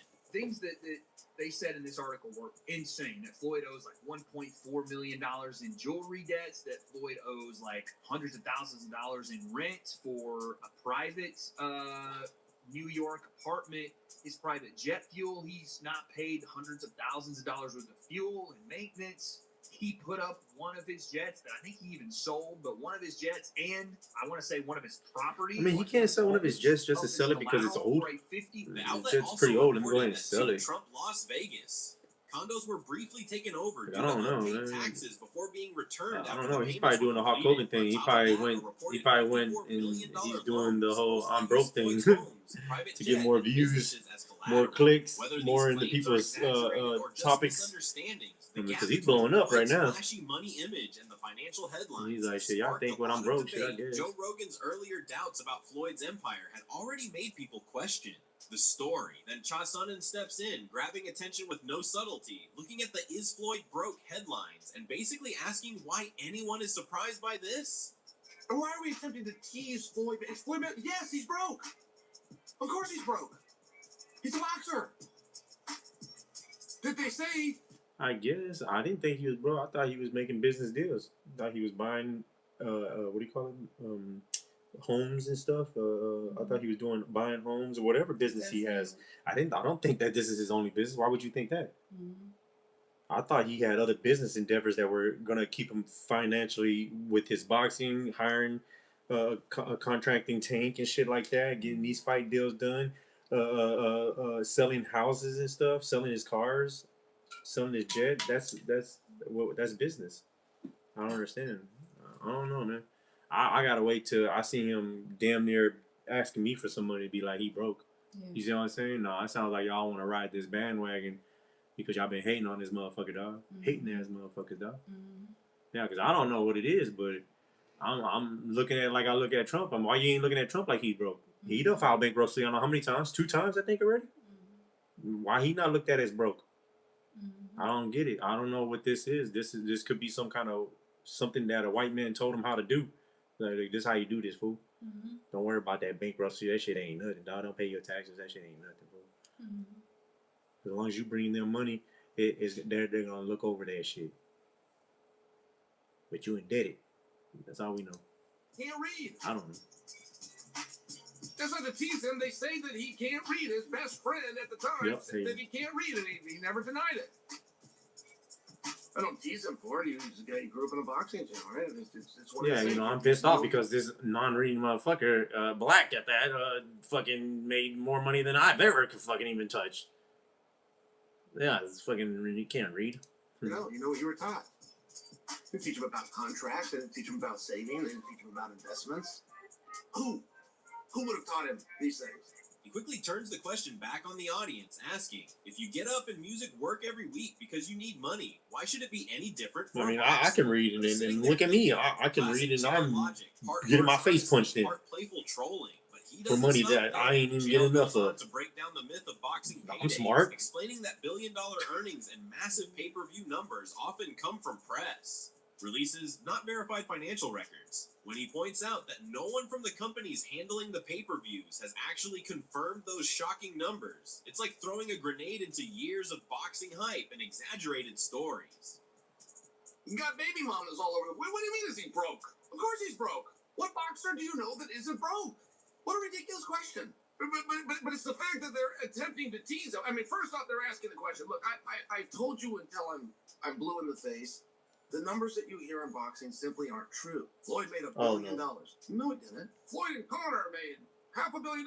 No, he didn't. Oh, yeah, of course they didn't. Nobody's ever confirmed that. And it's the same thing with the check. I got $100 million for a fight. Oh, you did? Who signed the check? Whoever signed the check is going to want credit for it. There's never been a time that $1 million check was written. I didn't know who fucking Rockefeller was. I didn't know who J.R. Rockefeller and them was. The dude that wrote the check didn't make sure that somebody found out he wrote the check. So who wrote the check? Floyd's got a whole bunch of them.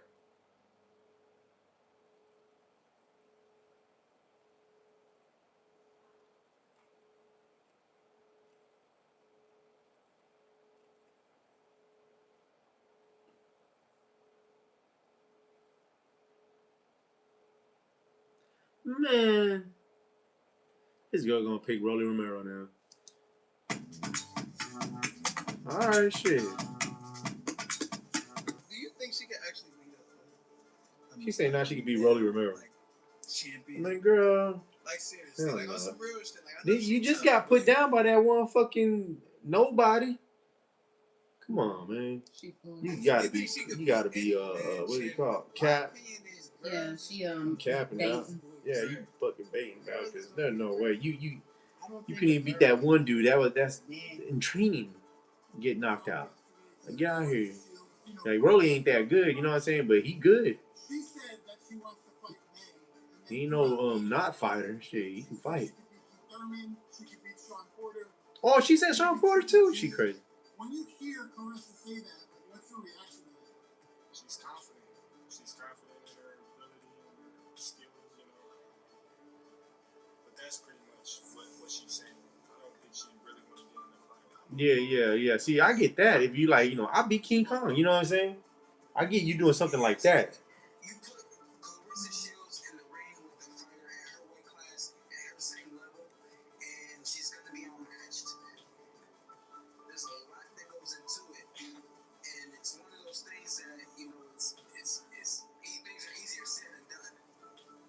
boxing world heated up after Claressa Shields claimed she could defeat Rolando Romero. Many professionals quickly pushed back, pointing to the obvious differences in size and power, questioning how realistic such a fight would actually be. She's not really prepared for. I think that there are animals, there are fighters that she could beat, but no one at her level in men's professional boxing. It's just a different animal. Former champion Sean Porter praised Claressa Shields.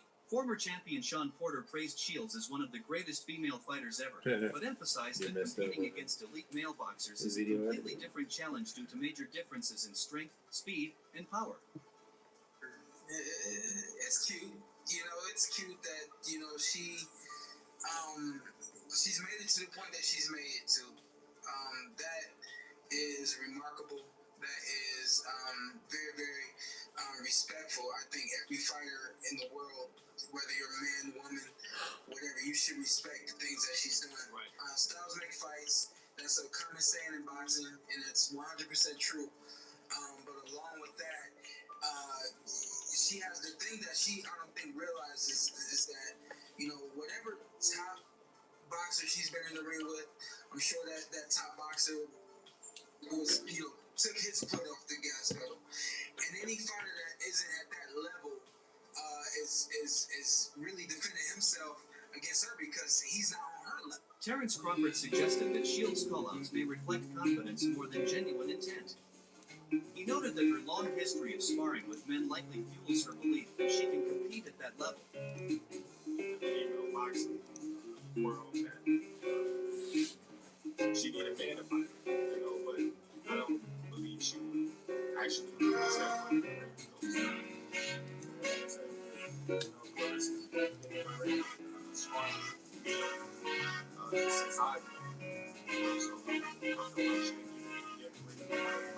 However, Keith Thurman disagreed, arguing that Shields isn't dominating high-level male fighters in sparring. He claimed most of her work is against smaller or less experienced opponents, not world-class professionals. To say I spar men, and we see this video of her sparring some kids that look like they just walked into my boxing club. They look like the strongest amateurs I've ever seen. And he hits this boy with an overhand right. He's in the corner. He hits him with an overhand right. And hey, he's got things like the fucking car. You don't think that's good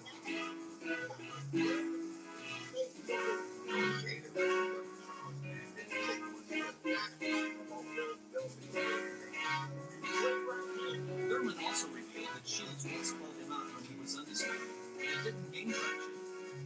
He stressed that men's and women's boxing operate under different physical standards, making a serious crossover quite unrealistic. Champion, she still said the same thing, okay? But it got no attention, okay? So all Chris Shields did,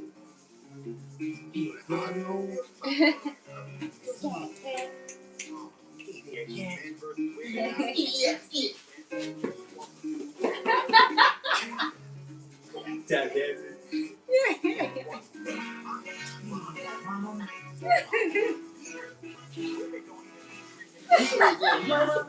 Man, get your bitch ass off my face. Stop off.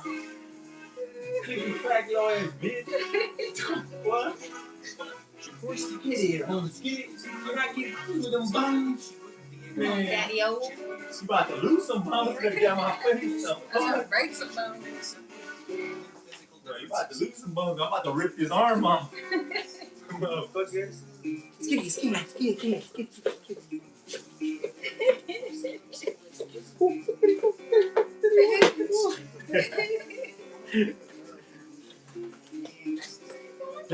Look what I can do. Let me see. Gamble time. This time to get some. Fuck that head witch card. This is real gambling. Let me see. Video poker?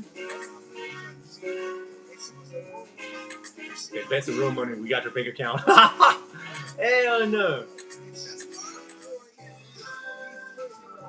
Despite the greatest Shields is still widely regarded Deal. as one of the greatest female boxers of all time. She's a two-time Olympic gold medalist and the only fighter, male or female, to become undisputed in 3 weight classes in the full belt era. Floyd Mayweather Jr. has publicly praised her, calling her one of the best ever and recognizing her dominance and impact on women's boxing.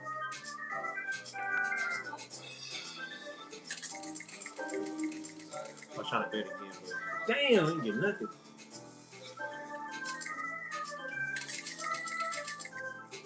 Well, of course, this one, when we get 3, we'll go for it. Which color?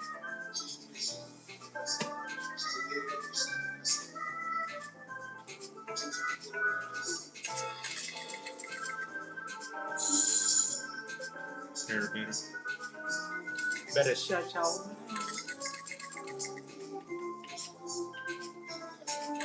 Oh, you're a dumbass. I thought you couldn't swap unless you had an ace. What the fuck?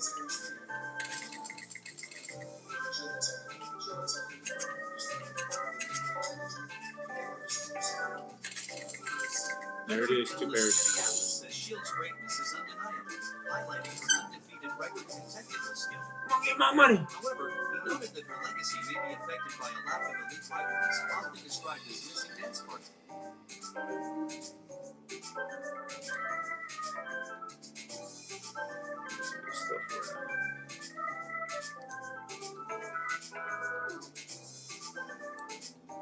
Oh my god.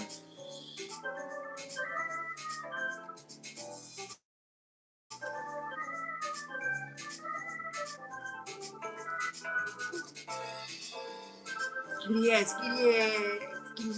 Skitty.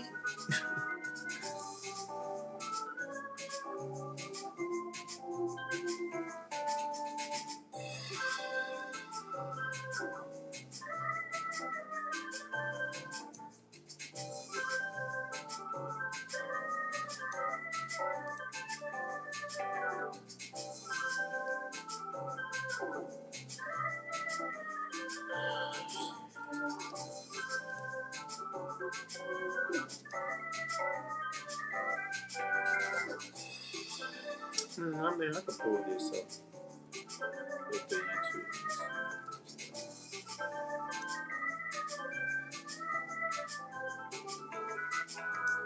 Right there.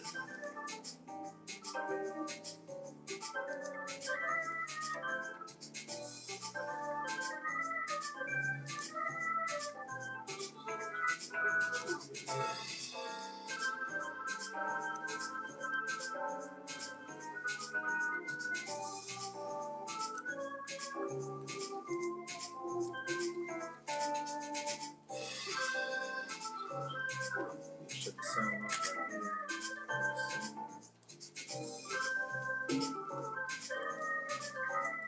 Quit? No. How do I go to quit? I'm trying to take the sound music off. Oh, look. Okay, look. There you go. Like that. Shit. Okay, take this hold 'em up. Here we go. How you turn off the music, man? What the fuck? There we go. What the fuck? There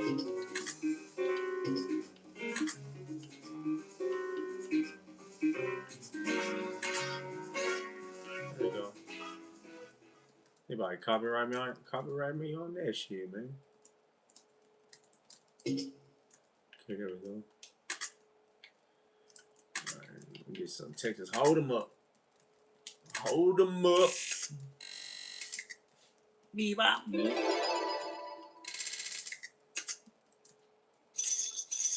Got 3 kinds. I'm trying to call. Okay, call. Raise. I got a king. Yeah, let's go ahead and scare these fellas. Ooh, the raise. Yeah. Flop. Oh, it's the flop. Here it is. What we got? 3, 4, 5, 6, maybe. Alright, let's see. Check. Turn. Oh, bam! Right there. We got the king. No, we're gonna bet. Scare these boys. Who's gonna fold? He fold. 2. Oof. 2, 3, 4. I need the 5. Fuck. I got a pair of kings. I shouldn't have bet that high. But hey. Let's scare him again.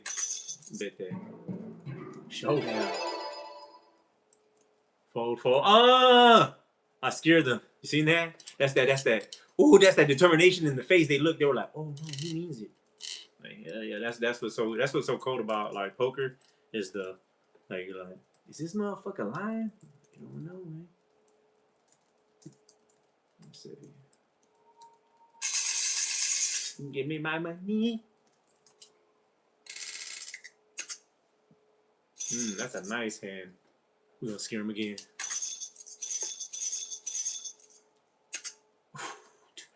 Damn. Let's check that. 7. I said this is a nice hand. The fuck? Check. King. God damn. I ain't shit. Let's see what they got.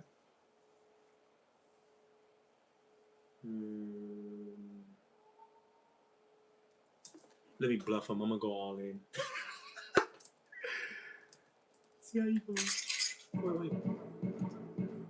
Oh, look, they got scared. They got scared. I was like, you know what, I'm gonna go all in. Fuck that. They're like, oh shit, he good. The computer knows I'm bluffing. That's crazy. They pick and choose when they want to take it. Yeah, okay,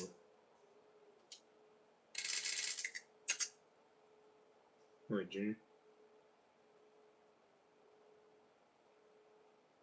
Alright.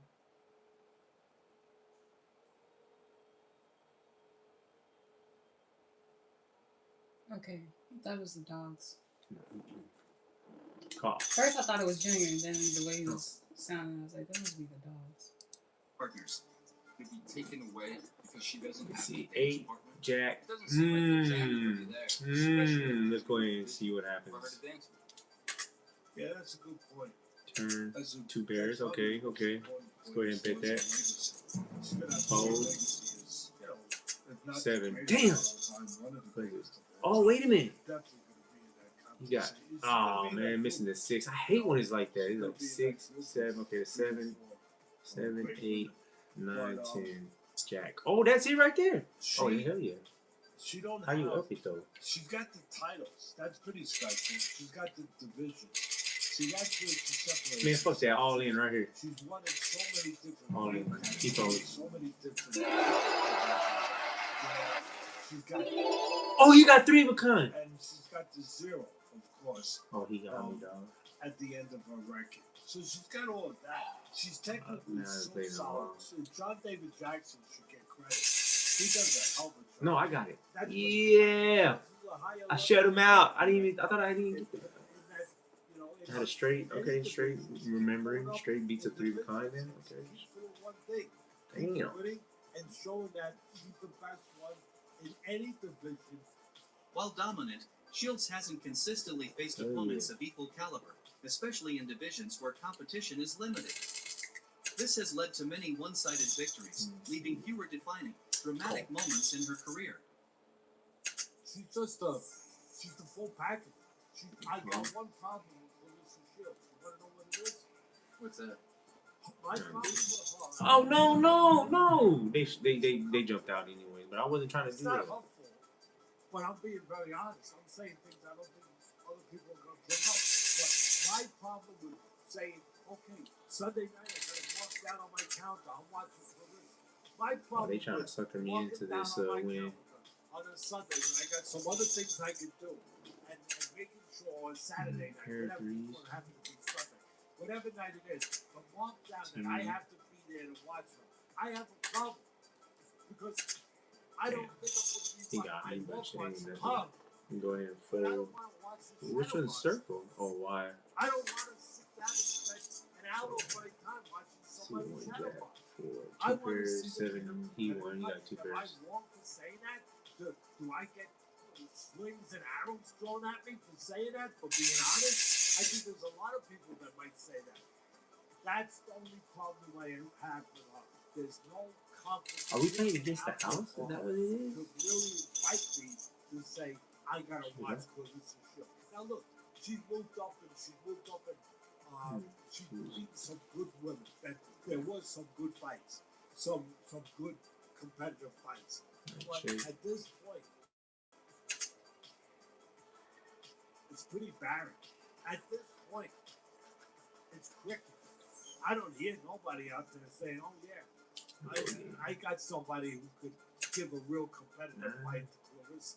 And until that happens, until I think that she could be again, she finished, but that she could be in a competitive fight, I'm not marking it down on my calendar that I have to, as much as I love what she does. Devin Haney said he understands why Shields would target Romero, pointing to his awkward and unpredictable style as an interesting challenge. Still, he admitted that a crossover fight remains highly like unlikely. Ace and 10. It's always seems like a good thing. Why you want to fight him? Why you want to fight him first? Rolly catches more strays on this show. First of all, I love my he's a good dude, but when it comes to skill and boxing, he's not skilled. Yeah, I agree. That makes him awkward, right? When Oh, you wrong, dog. They had an ace in there. These motherfuckers. Right, like there have been guys like that throughout. You brought up my who are awkward. They shouldn't be good, but somehow they managed to win some of these fights. You got them having no shit. And don't know how to touch that shit either. Listen, I'm not saying I'll get in the ring and I'll knock Rolly out. I didn't say that. I'm 17 years old with 3 beautiful knockouts. I'm not the knockout puncher. I'm not Amanda Serrano. But what I will say is, with my boxing pedigree, with my height, my jab, my skills, I can beat Rolly in a boxing match. And that's just what it is. Well, you think you can beat Rolly? Shields insists critics are wrong, emphasizing that she grew up training and sparring with male fighters. She even recalls beating a boy in the ring early in her career despite having less experience, which helped build her confidence. Well, tell me about the first time you ever got in the ring. The first time I ever sparred, I had been training for 2 months. It was against one of my close friends, Darion Lawson. I call him my cousin. And he had boxing for 5 years compared to my 2 months. He just picked on me every day for the first 2 months of training, saying, like, girls don't need to be in the gym. You don't know what you get yourself into when we beat you up, when we spar. Two queens. And when we sparred, my first time sparring, I got hit in the nose, and my eyes got watering. And then that's when I found out that I was a true savage, because I kicked Darion. Poor Darion is watching this. She explains that training in a tough, male-dominated gym shaped her style. Facing stronger opponents forced her to rely on timing, strategy, and precision rather than raw strength. Over time, she shifted from extreme physical training to a smarter, more efficient approach. So the guys used to try to hurt me, so I had to learn, like, defense, offense, got to be smarter instead of being stronger. That's the kind of gym that I grew up in. See, I didn't work smart when I was first place. It's in training. Like so many hands, and you gotta go from there. And later in life, it's about working I smart. didn't learn that until I was about 20, though. You know, you know, show the world, this is what I got. Save the little. Don't get it into it. Get easy, slow. All the time I fought, I was fooling around, playing in the streets, getting the street fight, got gashes. I heard myself dancing at the club, something that had nothing related. Atlas also pointed out that unlike legendary rivals Muhammad Ali versus Joe Frazier, Shields still lacks a defining opponent. Comparisons have been made to Katie Taylor versus Amanda Serrano, a rivalry that captured global attention. Even talk of facing Layla Ali has surfaced, but nothing has materialized. Opponent, look, I like her opponent. She's southpaw, big, stepped up in weight. She's a heavyweight. She had reach advantage over Clarissa. She had a size advantage over Clarissa. All of that. But we know, if we really know this sport, it's not always about size. It's about skill. I mean, how many times in catchweight fights have we seen smaller people beat bigger people? And the size difference wasn't that much anyway. Yeah, but there was a little bit of a size difference. But I mean, look at Usyk. I mean, he beat a guy 60 pounds, 40 pounds, 50, whatever it was. I mean, we've seen it through the history. It's about how you fight. It's about how together you are mentally and what kind of fight. If Shields ever fought a male boxer like Romero, it would be a rare and controversial moment in boxing history. While mixed gender exhibitions have happened, a professional bout at that level would be unprecedented in the modern era. Oh, he got straight shit. He won. I don't know, bro. That's cold. Because she really worked for calling him out. I know, but like I can see it backfire. I wouldn't do it. She gonna watch that. What if she don't? Like they gonna make her. He might kill her if he knock her out. If he beats the shit out of her, this gonna backfire on the girl. You shouldn't do it. You beating up a girl. Would you do it though? For the chili, yeah. You gotta box him. celebrity match. I'm gonna get in there and punch. It's just kind of funny, all the talk that it got though. You know, I didn't really think that it would take off like that. But I think it's just the world that we're in today with the battle of the sexes, with all the discrepancies of gender and like all this stuff going on in the world today. That's why I said, look, man, I live this life not just for myself, but really for the Many in the boxing community believe the hype around Shields fighting male boxers is driven more by publicity than reality. Critics argue that bold statements and call-outs generate attention, spark debate, and boost engagement even if the fight itself is unlikely to ever happen. Like it, comment it, dang, subscribe to Fight Bold Boxing.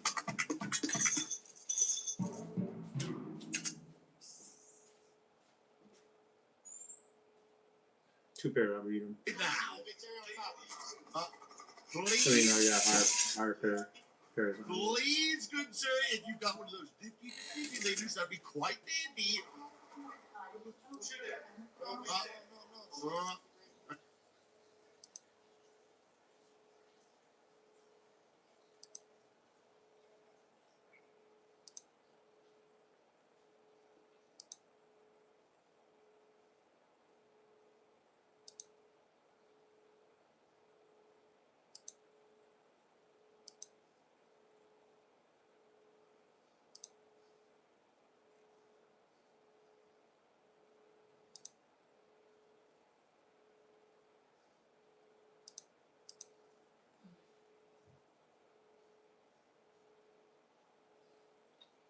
Oh, Valeda's got another video.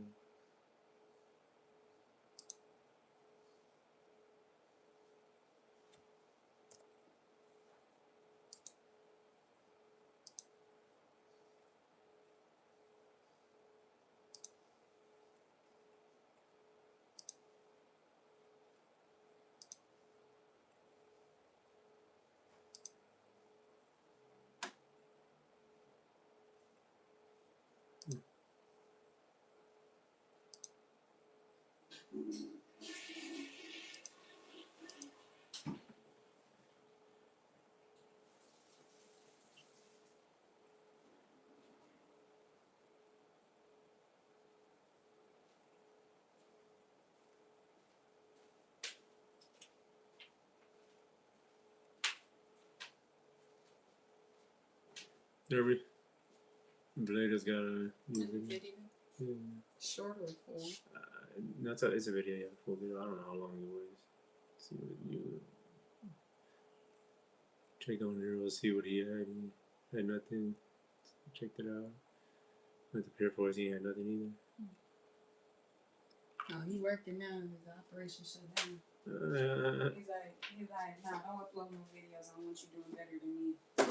What I did. Daniel Cormier and Nate Diaz going at each other on the internet has set tongues wagging across the MMA world this week. Nate Diaz sat down on Theo Von's podcast, and right after DC, Dustin Poirier, and Charles Oliveira, DC fired back with receipts. So let's get into exactly what happened and how this confrontation unfolded.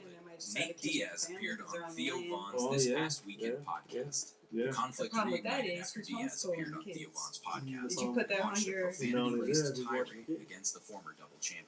This was not a But I'm saying it's the event that the mom is watching. This was Nate Diaz in his element, doing what he does, taking shots.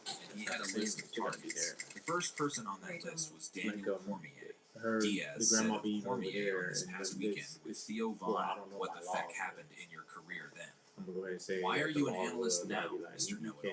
Talking about what I should have done when I made more money than you Oh, ever yeah, made. yeah. I think someone's definitely watching the kids. Mr. Champion, those are the No, I believe someone's watching the kids, unless the oldest let's is understand 13. the context here. But, this newest rant appears to stem from recent but comments I'm just Cormier wondering, like, made even if criticizing grandma's watching the MMA kids. and downplaying Diaz versus Perry as not featuring elite welterweights compared to the UFC's upcoming white house card. Nate Diaz returns to like, action no, he in didn't even 2026, taking on Mike Perry at MVP MMA 1. Inside Intuit Dome in Los Angeles, California, streaming on Netflix. And when Cormier was asked about that fight, he gave his honest assessment. Cormier had said on his YouTube channel, "The third fight is what might have gotten me most excited. Mike Perry and Nate Diaz. Now, let me tell you why. They are not two of the best welterweights in the world. Make no mistake about it. They are not of the level of Kamaru Usman, Islam Makhachev, Jack Della Maddalena, Michael Morales, Sean Brady, and Ian Gary. They're not that. They are not that level of fighter. The best fighters are in the UFC. Make no mistake about that. So Cormier said publicly that while the matchup was fun, neither Diaz nor Perry is on the level of the fighters in the UFC today. And he said the card is not on the level of the UFC's White House event, Cormier said. But for people comparing it to the White House card, no chance, guys. Come on. The White House card is the best card of the year for sure. It's better than that. Let's just be completely honest. Nate Diaz heard those comments, and he did not like them at all. So he went on Theo Von's podcast. And then the fucking problem is when you vote at the last minute, like, nah, this cool here. I've never seen a single Daniel Cormier fight in my career, except for when I was on the same card as him one time, picking up the guy, walking around like he owned him, then got knocked out on his That was the only DC fight I've ever seen. And he wants to tell me what I should do and why I'm not a good fighter. I'm like, are you mad because you were the champion? And when I was nowhere near being a champion, I got paid way more money than you. That's a F. Bitter little B. That's analyzing fight. You're a great wrestler, DC, but you can't fight for S. You're a big OLP. Remember when he cried? That is a lot of words from Nate Diaz. And for those who follow him closely, you know that Nate is not the type to sit for long interviews or give lengthy statements. So for him to go this far means something hit a nerve. The card Diaz was UFC 241. He and Cormier were on the same card that night. He referenced being on the same card as Cormier at UFC 241, recalling how Stipe Miocic knocked out DC in their heavyweight championship bout. Diaz remembered one thing from that night: Cormier getting knocked out by Stipe Miocic. And according to Diaz, that is the only DC fight he has ever watched. But there were two things in that rant that stuck out. The first was Diaz's claim that he earned more money than Cormier ever did, despite never being a champion. The second was him bringing up Cormier crying after a loss. Both of those lines were calculated. Both of them were designed to hit Cormier where it matters: pride and legacy. Now, Cormier is a former two-division champion. He held the light heavyweight belt and the heavyweight belt. Cormier has a strong legacy in the sport, backed by his credentials as an Olympian and a two-division UFC champion. For someone with that resume, having a fighter who has never held a belt tell you that your career was worth less than theirs, that hits different. And bringing up the crying, that was personal, because the moment Diaz referenced was one of the most emotional moments in UFC history.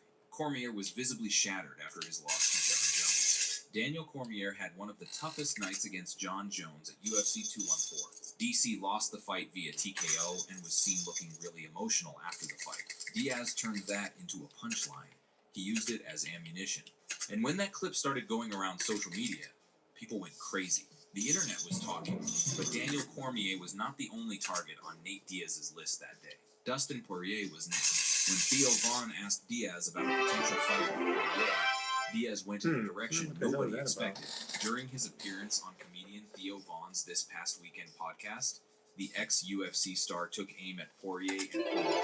When Von asked Diaz why he and Poirier never fought during their UFC days, Diaz said, because he had PY surgery when we were supposed to fight. Now, for context, Diaz and Poirier were actually scheduled to fight at UFC 230 in 2018. That fight fell apart. Poirier retired from combat sports competition following his July 2025 loss to Max Holloway.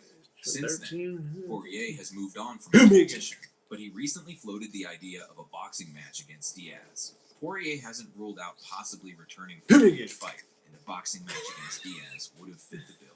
During an appearance on the JRE MMA show, Poirier told Joe Rogan that he wanted to collide with the Stockton native under the Zuffa boxing banner. Diaz's response to Poirier wanting to box him was direct. Diaz said he quit his job and was like, I want to box Nate. And I'm like, why did you quit too early, stupid? The exchange got awkward. Theo Von is friends with Dustin Poirier. They are from the same area in Louisiana. Things got awkward when Nate Diaz started making fun of Dustin Poirier during an appearance on Theo Von's podcast. Von tried to steer the conversation or at least push back. Von tried to defend his pal, but Diaz doubled down on his attack on the former BMF champion. When Theo Von said something in Poirier's defense, you're this close, buddy.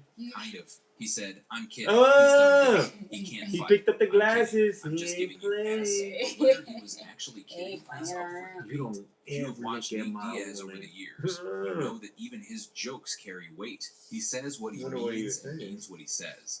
What'd he The say to laughter her? is just packaging. Then Diaz moved on to Charles said, Oliveira, you, UFC Hall of basically, Famer Daniel disrespect Cormier, me, BMF in champion front of my Charles father, Oliveira, or talk to and one-time talk to me or scheduled my dad rival like Dustin that, some shit Poirier like that. were a few names who came under fire from You know what Diaz. people The issue with bounce out and Oliveira people is like about that. the What'd you do? BMF belt. Nate Diaz has What long do you- considered what would you himself do the to him? creator Tell of the me. BMF title. The belt was Yeah. first introduced for the fight between Diaz and Jorge Masvidal at UFC 244 in 2019. Diaz sees that belt as his creation, so when Oliveira won the BMF belt from Max Holloway at UFC 326, Diaz took issue with it. Diaz said of Oliveira, BMF belt, F, B, Oliveira, who I believe I beat the F, S out of. People I've beaten have beaten him. He's walking around with my belt, and this fool won the title. Then Oliveira said no thanks to fighting me. I understand that you have the right to big league me because you're a champion. So go ahead with your sorry A, then. A few months later, after Conor breaks his leg all up and gets knocked out, Oliveira goes, I'll fight Conor McGregor. But I thought you wanted bigger and better things. This is Nate Diaz's frustration laid out in full. He feels disrespected by Oliveira. He feels like Oliveira turned him down when he was looking for a fight, then turned around and went after Conor McGregor. In Diaz's mind, that is selective bravery. But the podcast was not just about drama. Diaz confirmed that he had been in talks with the promotion about a return to the octagon before he accepted a fight against Mike Perry on the May 16 Most Valuable Promotions card. Diaz said, I think that if I went back to UFC, they want me to fight Conor McGregor right now. Diaz explained that he did not want to fight McGregor right now because McGregor is coming off injuries and has not competed in years. Diaz said, I want to fight the best of the best when they are the best of the best. Conor's great, but I'm not trying to go kill off Conor when he's on his last dying ficking leg. Literally. That's FCK Chuck. I'm not trying to be the ending to some ficker story like that. We ain't friends. We ain't none of that.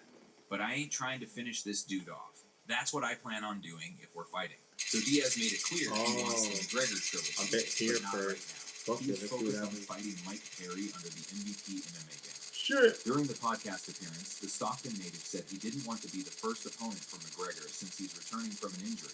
Diaz did express interest in the trilogy if the notorious one makes a successful return. Now here's where it gets interesting. Daniel Cormier heard what Diaz said. He saw the clips, he read the quotes, and he made a decision. DC decided that it was time for him to do something that he previously said he wouldn't the last time that the former lightweight title challenger called him out. In the past, when Diaz called Cormier names, DC kept it relatively measured. The pair have shared negative comments in the past, but Cormier said he never wanted to take it to another level. He said what he had to say and moved on. But this time, Diaz went further than before. The money talk, the crying remarks, the claim that Cormier can't fight, all of it pushed DC to respond with no filter. In a recent video posted to his YouTube channel, Cormier responded to Diaz's latest taunts. Cormier said Nate Diaz decided to come at me again, because that's just what he does. I thought I was very respectful of him when he said I can't fight. Oh my God! When we start to put our careers next to each other. Obviously, there's an ocean of difference between our careers, but this one is centered around money and very specific. So what I'll say is, Nate Diaz, I think, is reacting to what I said about him and Mike Perry's fight, and saying that I was excited about it because I know exactly what it is. So Cormier acknowledged the root cause. He knew that his earlier comments about the MVP MMA card, saying the fighters were not on the level of UFC welterweights, likely triggered Diaz's rant. But instead of backing down, DC leaned in. The first thing he addressed was the money talk. Cormier said on his YouTube channel, the lowest form of insult is when someone says, I made more money than you. He then broke down how both fighters made their biggest paydays. Cormier said Nate Diaz made his biggest money fighting Conor McGregor. Before that, he was making good money, but not that kind of money. I fought John Jones, that's why I made my biggest money. I know what I made, and I'm completely happy with what I made. It's not like I'm sitting over here struggling. That is an important point. Cormier was not denying that Diaz made a lot of money. He was saying it does not matter. Both of them made their fortunes because they fought the right opponents at the right time. Diaz had McGregor.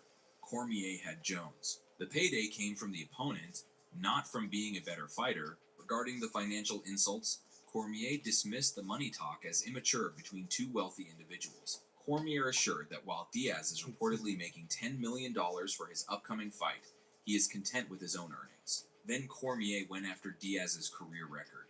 And this is where it got brutal. Cormier said, "When you talk about people analyzing fights, there's one thing that's similar, and that is, we were champions. Let's compare our losses. John Jones, Stipe Miocic. That's it. He held up 2 fingers. 2 losses in his entire career.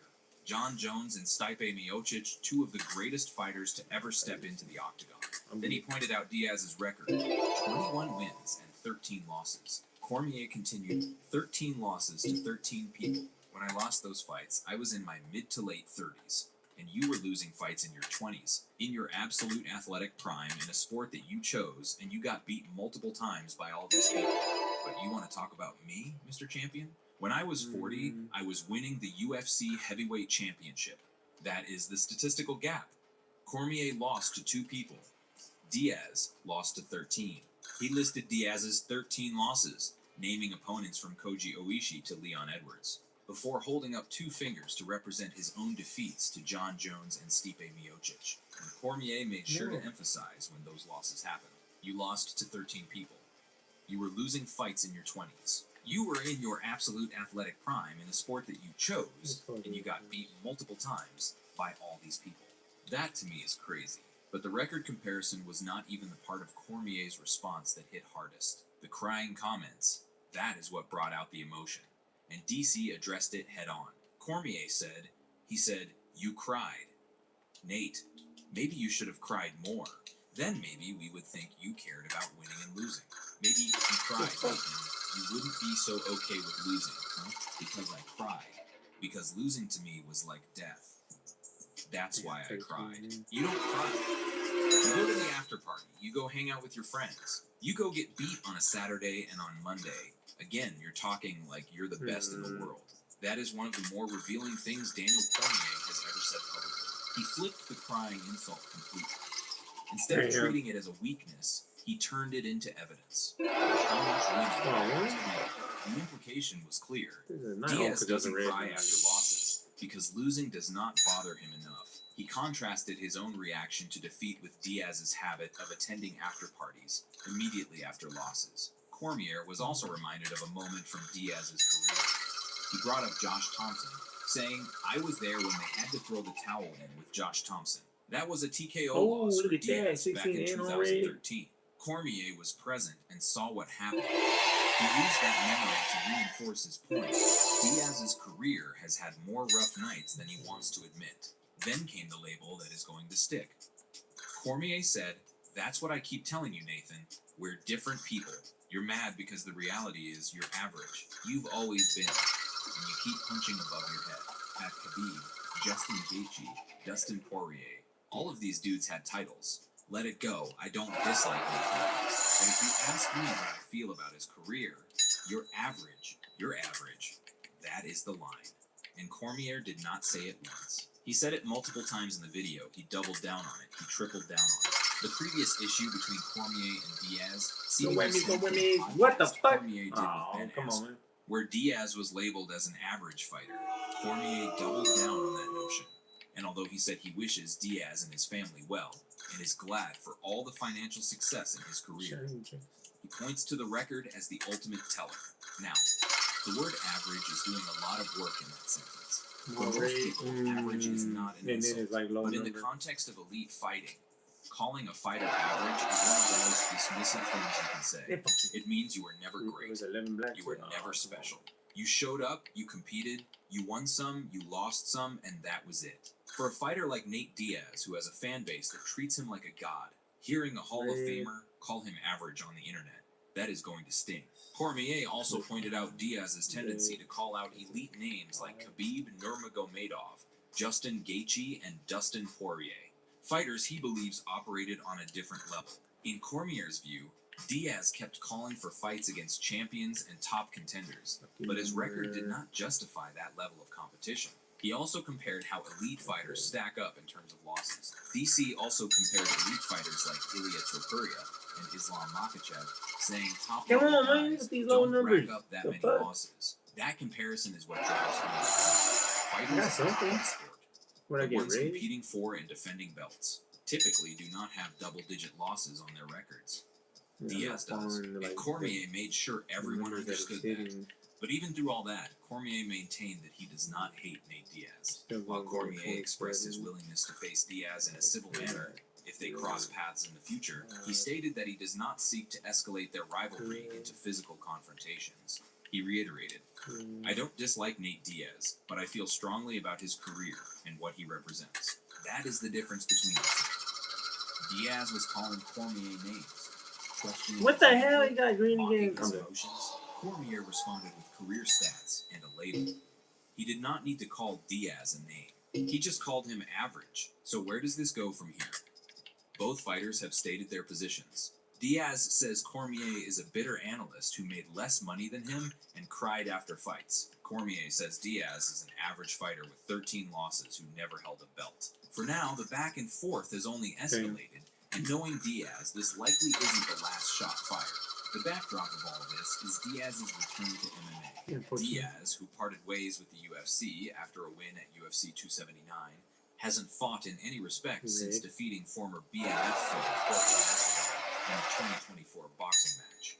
Diaz was allegedly in talks with UFC CEO Dana White for a potential reunion later this year, before negotiations faltered. After his upcoming fight against Perry, Diaz could potentially reignite contract talks with the UFC and the matchmakers. Now, one thing to keep in mind, this feud has history. It did not start this week. The rivalry between Cormier and Diaz dates back to the former double champion's critical assessment of the Stockton native's final UFC bout against Tony Ferguson at UFC 279. Cormier stated that Diaz delayed the finish and could have secured a submission earlier in the fight. That evaluation sparked a sharp response from Diaz, who fired back with an expletive-filled rebuttal and directed insults toward Cormier. Cormier also strongly opposed the idea of Diaz headlining the UFC's first event at the Las Vegas Sphere, which materialized as UFC 306 on Mexican Independence Day in 2024. So this has been building for years. The UFC 279 criticism, the Sphere comments, the Ben Askren podcast, where Diaz was called average.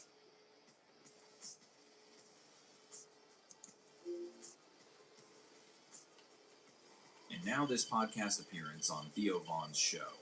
Each incident added a layer to the tension, and this week, the dam broke. There is also another layer here that people are not talking about enough. Cormier once brought up what Khabib Nurmagomedov said about Diaz. He gave it back to Diaz, citing Khabib Nurmagomedov's views. One time I was talking to Khabib, and it was when Nate was coming at Khabib. And Khabib said, "This man has lost 12 or 13 fights in his career. I can't take this guy seriously." So it is not just Cormier who views Diaz's record as a disqualifier from trash talk.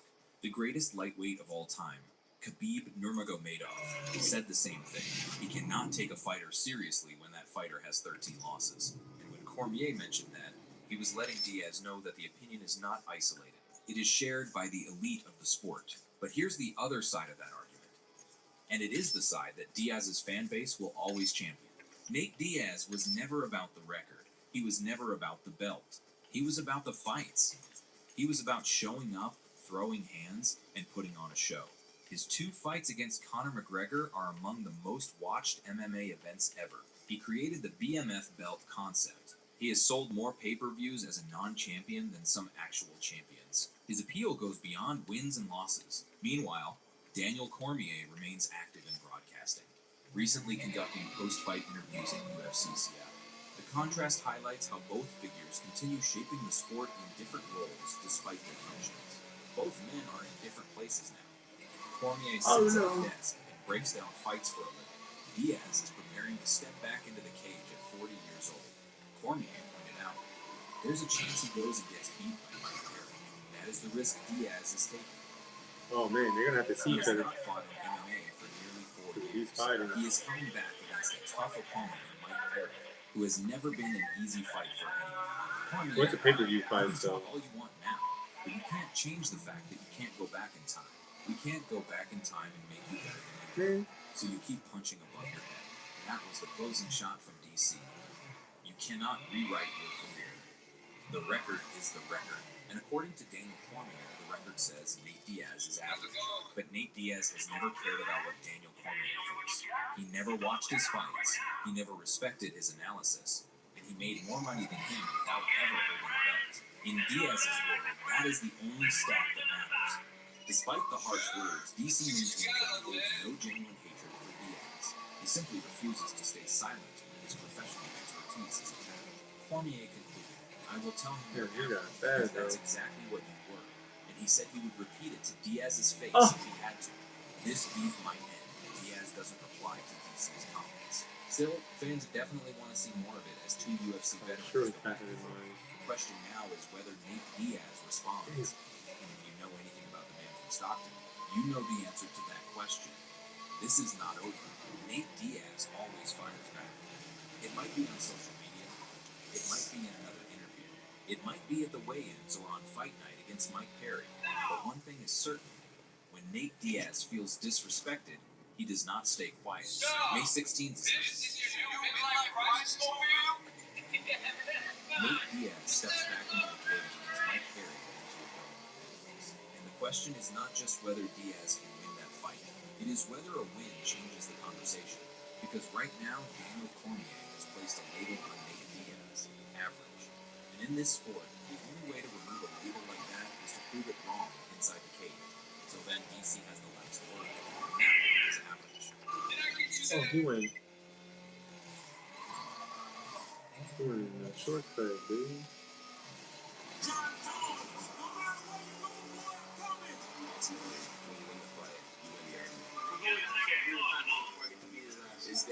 Pause.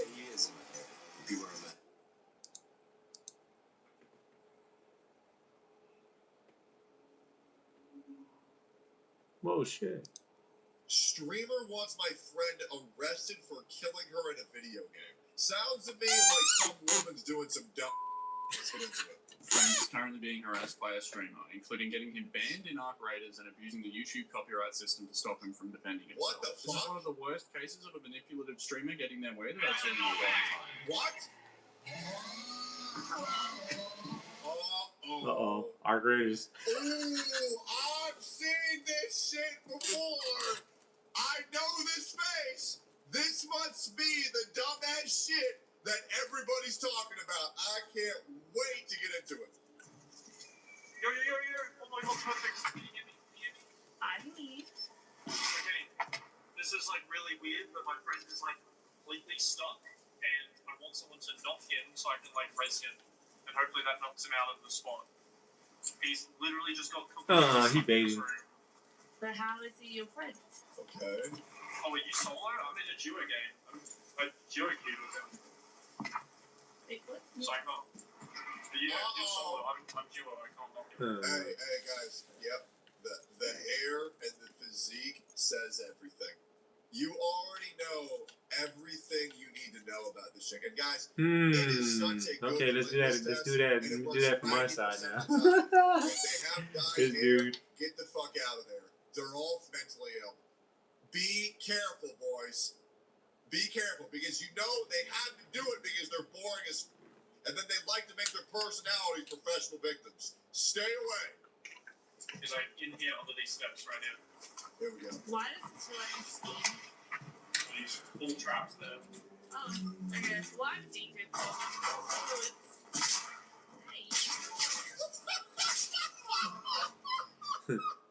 Like she get mad. Let me take this. Bro. Absolutely obliterated.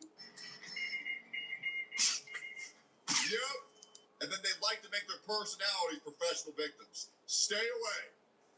He's like in here under these steps right here. Here we go. Why does this feel like a scheme? These full traps there. Oh, okay. Why deep it?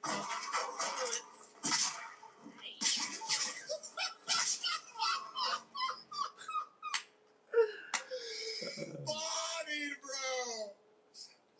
Absolutely obliterated. Yep. Good shit. Yep.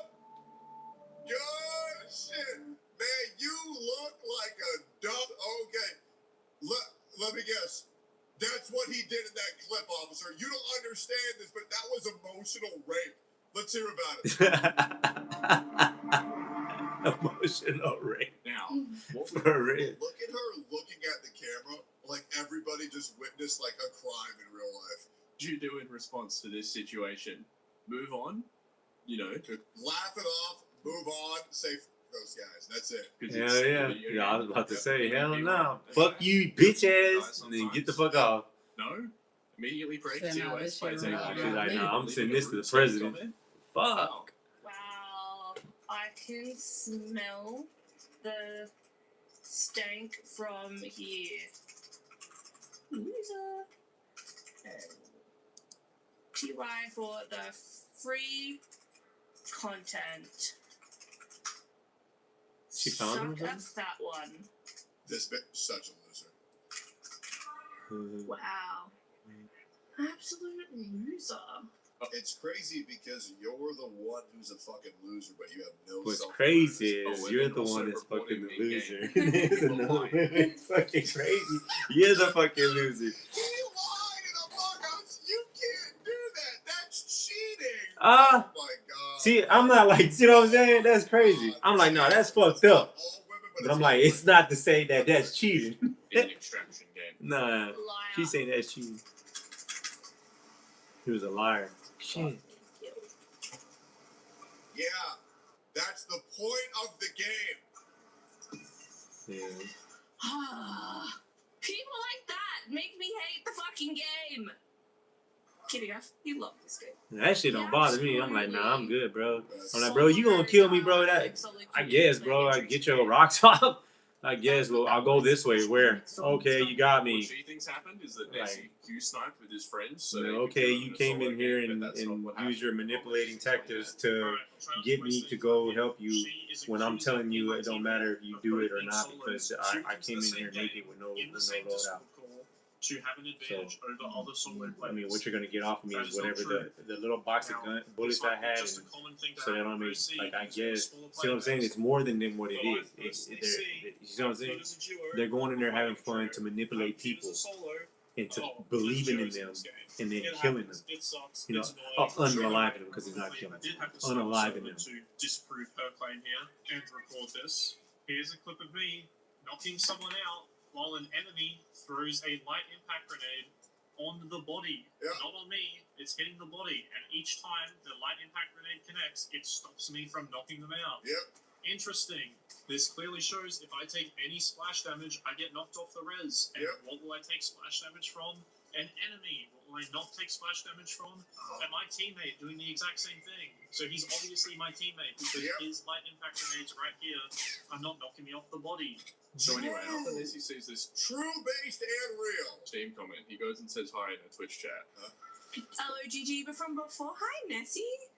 Were you the person, like, in, we're looking for processors? No, you're one with the stuck friend. Ah, so you're the asshole from before.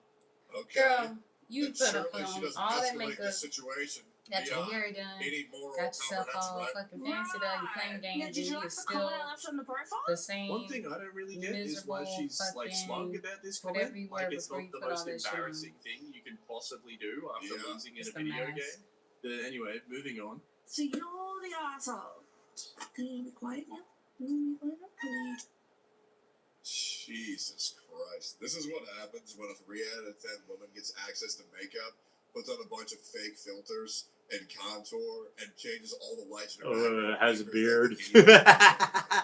Put tattoo on his chest. Let me actually double check this. Let's go check the Twitch tracker. 30. Wears camel pants. 20 viewers. And she has an ego. Obviously has guns. This is crazy to have an ego like this with So much for dying shooting career. profiling. or Any whatever. people that have TTV on their best troll, I absolutely agree. Where we're going with that. Everything you did That's your wife right there. requires you being an asshole. So now she sees Nessie's partner badge and immediately goes into detective mode. That's the When mom. was the last time you even streamed, bro? Oh god. Let's have a look. Let's have His a aunt. look. It's just I'm chill. Oh, I'm chill. I'm allowed to call you an asshole because what you did was asshole behavior.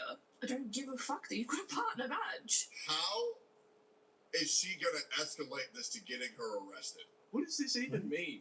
Nessie did not once mention his partner badge, and she's acting like he's coming to chat, bragging about it or something, when he's simply talking to her. Because much like many women, a lot of the horrible things they've experienced only exist inside their mind and nowhere else. You haven't streamed it over 3 days. Okay. What I'm looking at is, how did he get enough courage to go and talk to this girl? Would he have done that if it was someone else, a man? Talking to me, babe? Nah, I'm just not listening. You play some interesting games. I just listen a little bit. Trying to lock in with uni. I wonder if you're like being a shitlord over there too. I wonder if, like, you know, people are safe being around you. Man. She wrong. What the fuck type of thing is that to just accuse someone of immediately? No, just stomach. No. People aren't safe around you. This chick right here. KFC isn't safe when you walk in the building. She told him, "Don't you want people safe around you?" Being around. The fuck, this is a game. What? What are you talking about? Let's go over Nessie's actions so far and see what justifies him being accused of being a threat to people that surround him in real life. Oh, hello, my friend is stuck and he needs your help to get him out. Oh, okay. Follow me. It seems like a setup. Yes, she literally called it out before walking in.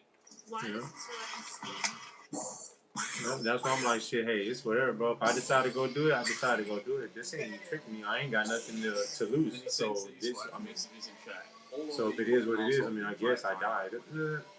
Like in real life, no, fuck you, dog. Sorry. Yeah. Friends did. Goodbye. I don't want you in here. Goodbye. I don't care if you have a partner badge. I don't care if you have a partner badge. So she's now mentioned the partner badge 3 times, completely unprompted, and yet she wants us all to believe that she doesn't care, which is interesting. Also, those 5 messages Nessie ever sent, but she kept Oh, what? You got ahead of me. How? Literally never said. Going to uni. I'm a lawyer. Oh wait, no, my family member's actually a lawyer, not me. Sorry. Like, I don't think Oh, you got me. No, it's not. Pictures is bullshit. I wanted a master's degree.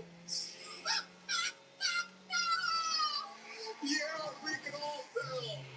Man, what a shocker. This chick went for an art degree? Oh, man. For an art degree? Never guessed. Yeah, right. Arts degree. Ready for him to show up in here acting like he was going to get away with that.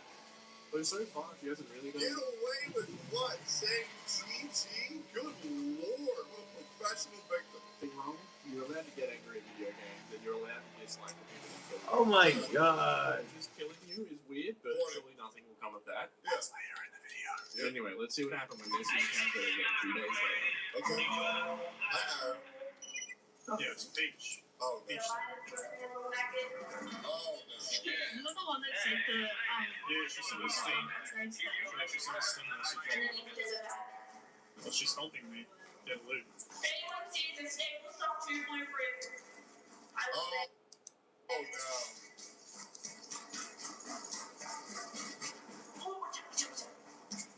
Shoot this with me at the same time.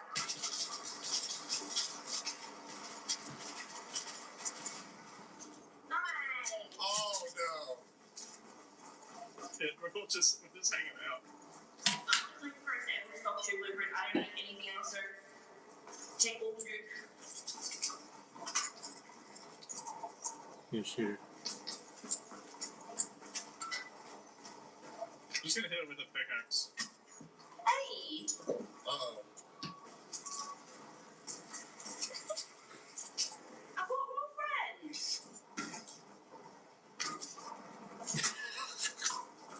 Too long. Uh-oh. Oh, no. He gonna kill her with the axe too. That's wrong. But is this him that went and trolled her? I think he went back and trolled her. I would have been so nice to you! I think I ran into you the other day. Oh, you're the little cunt from the other night! The one who Yeah, I thought I recognized your voice. Yeah, you're the one that was trying to flex his partner badge on Twitch. Literally never happened at all. whole time. Holy dude, these women need to understand their hallucinations are not Dude, this dude's reality. gay. Holy He saying these Jesus. women. He talking about his wife and his mother, his daughter. But also, you've been reported for harassment on multiple levels by multiple people and towards these two. People know exactly who you are and what piece of shit you are for harassment for what you did. It's all recorded. It's all done. I don't care who the fuck you think you are, but you're done. Wait, what? God. Do you know how scary it is to be a man in this gynocentric society where if a woman gets their feelings hurt, you have about a 90% chance of being falsely labeled as a piece of shit? I can't listen to this shit no more. This dude's full of shit. Yo, you see how you see how the women are using the system? Yeah, but you don't see how you use the system? What the fuck? Hey, it's whatever. The only ones that could say what is the law. I don't know. I think that falls under racism. I don't know how it works. They make the rules. I don't know. Excellent.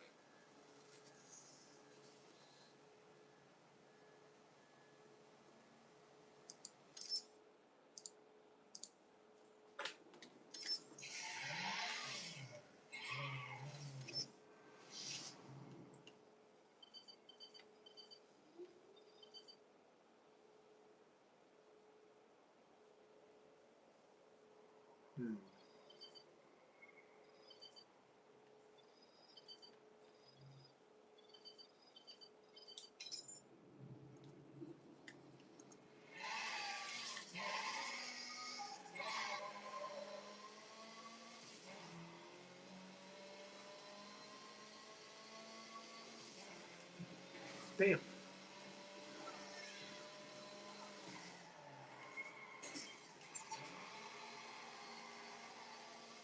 What's the aggro?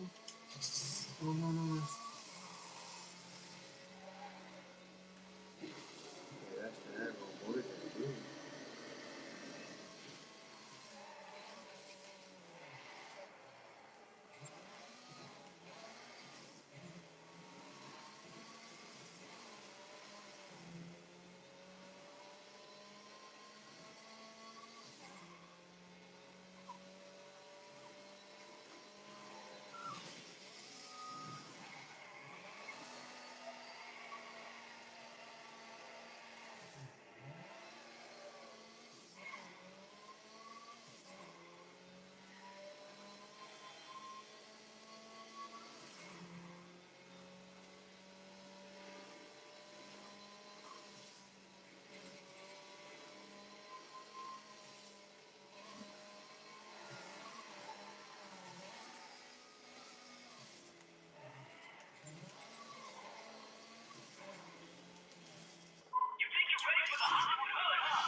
Hollywood Hood.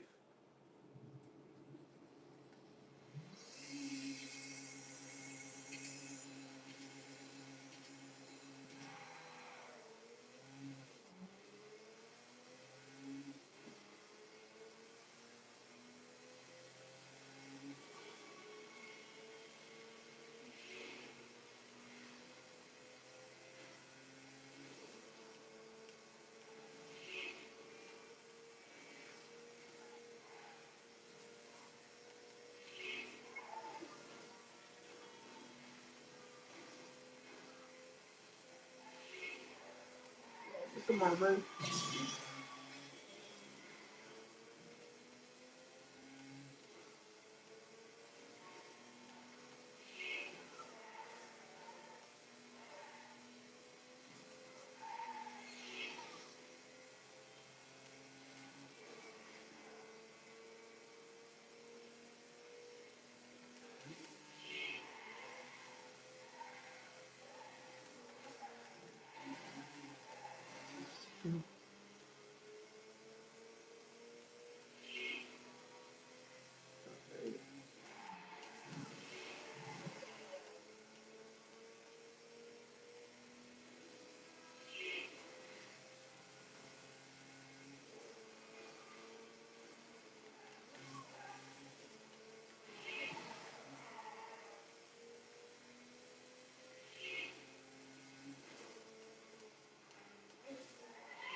Let's try it again.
Damn.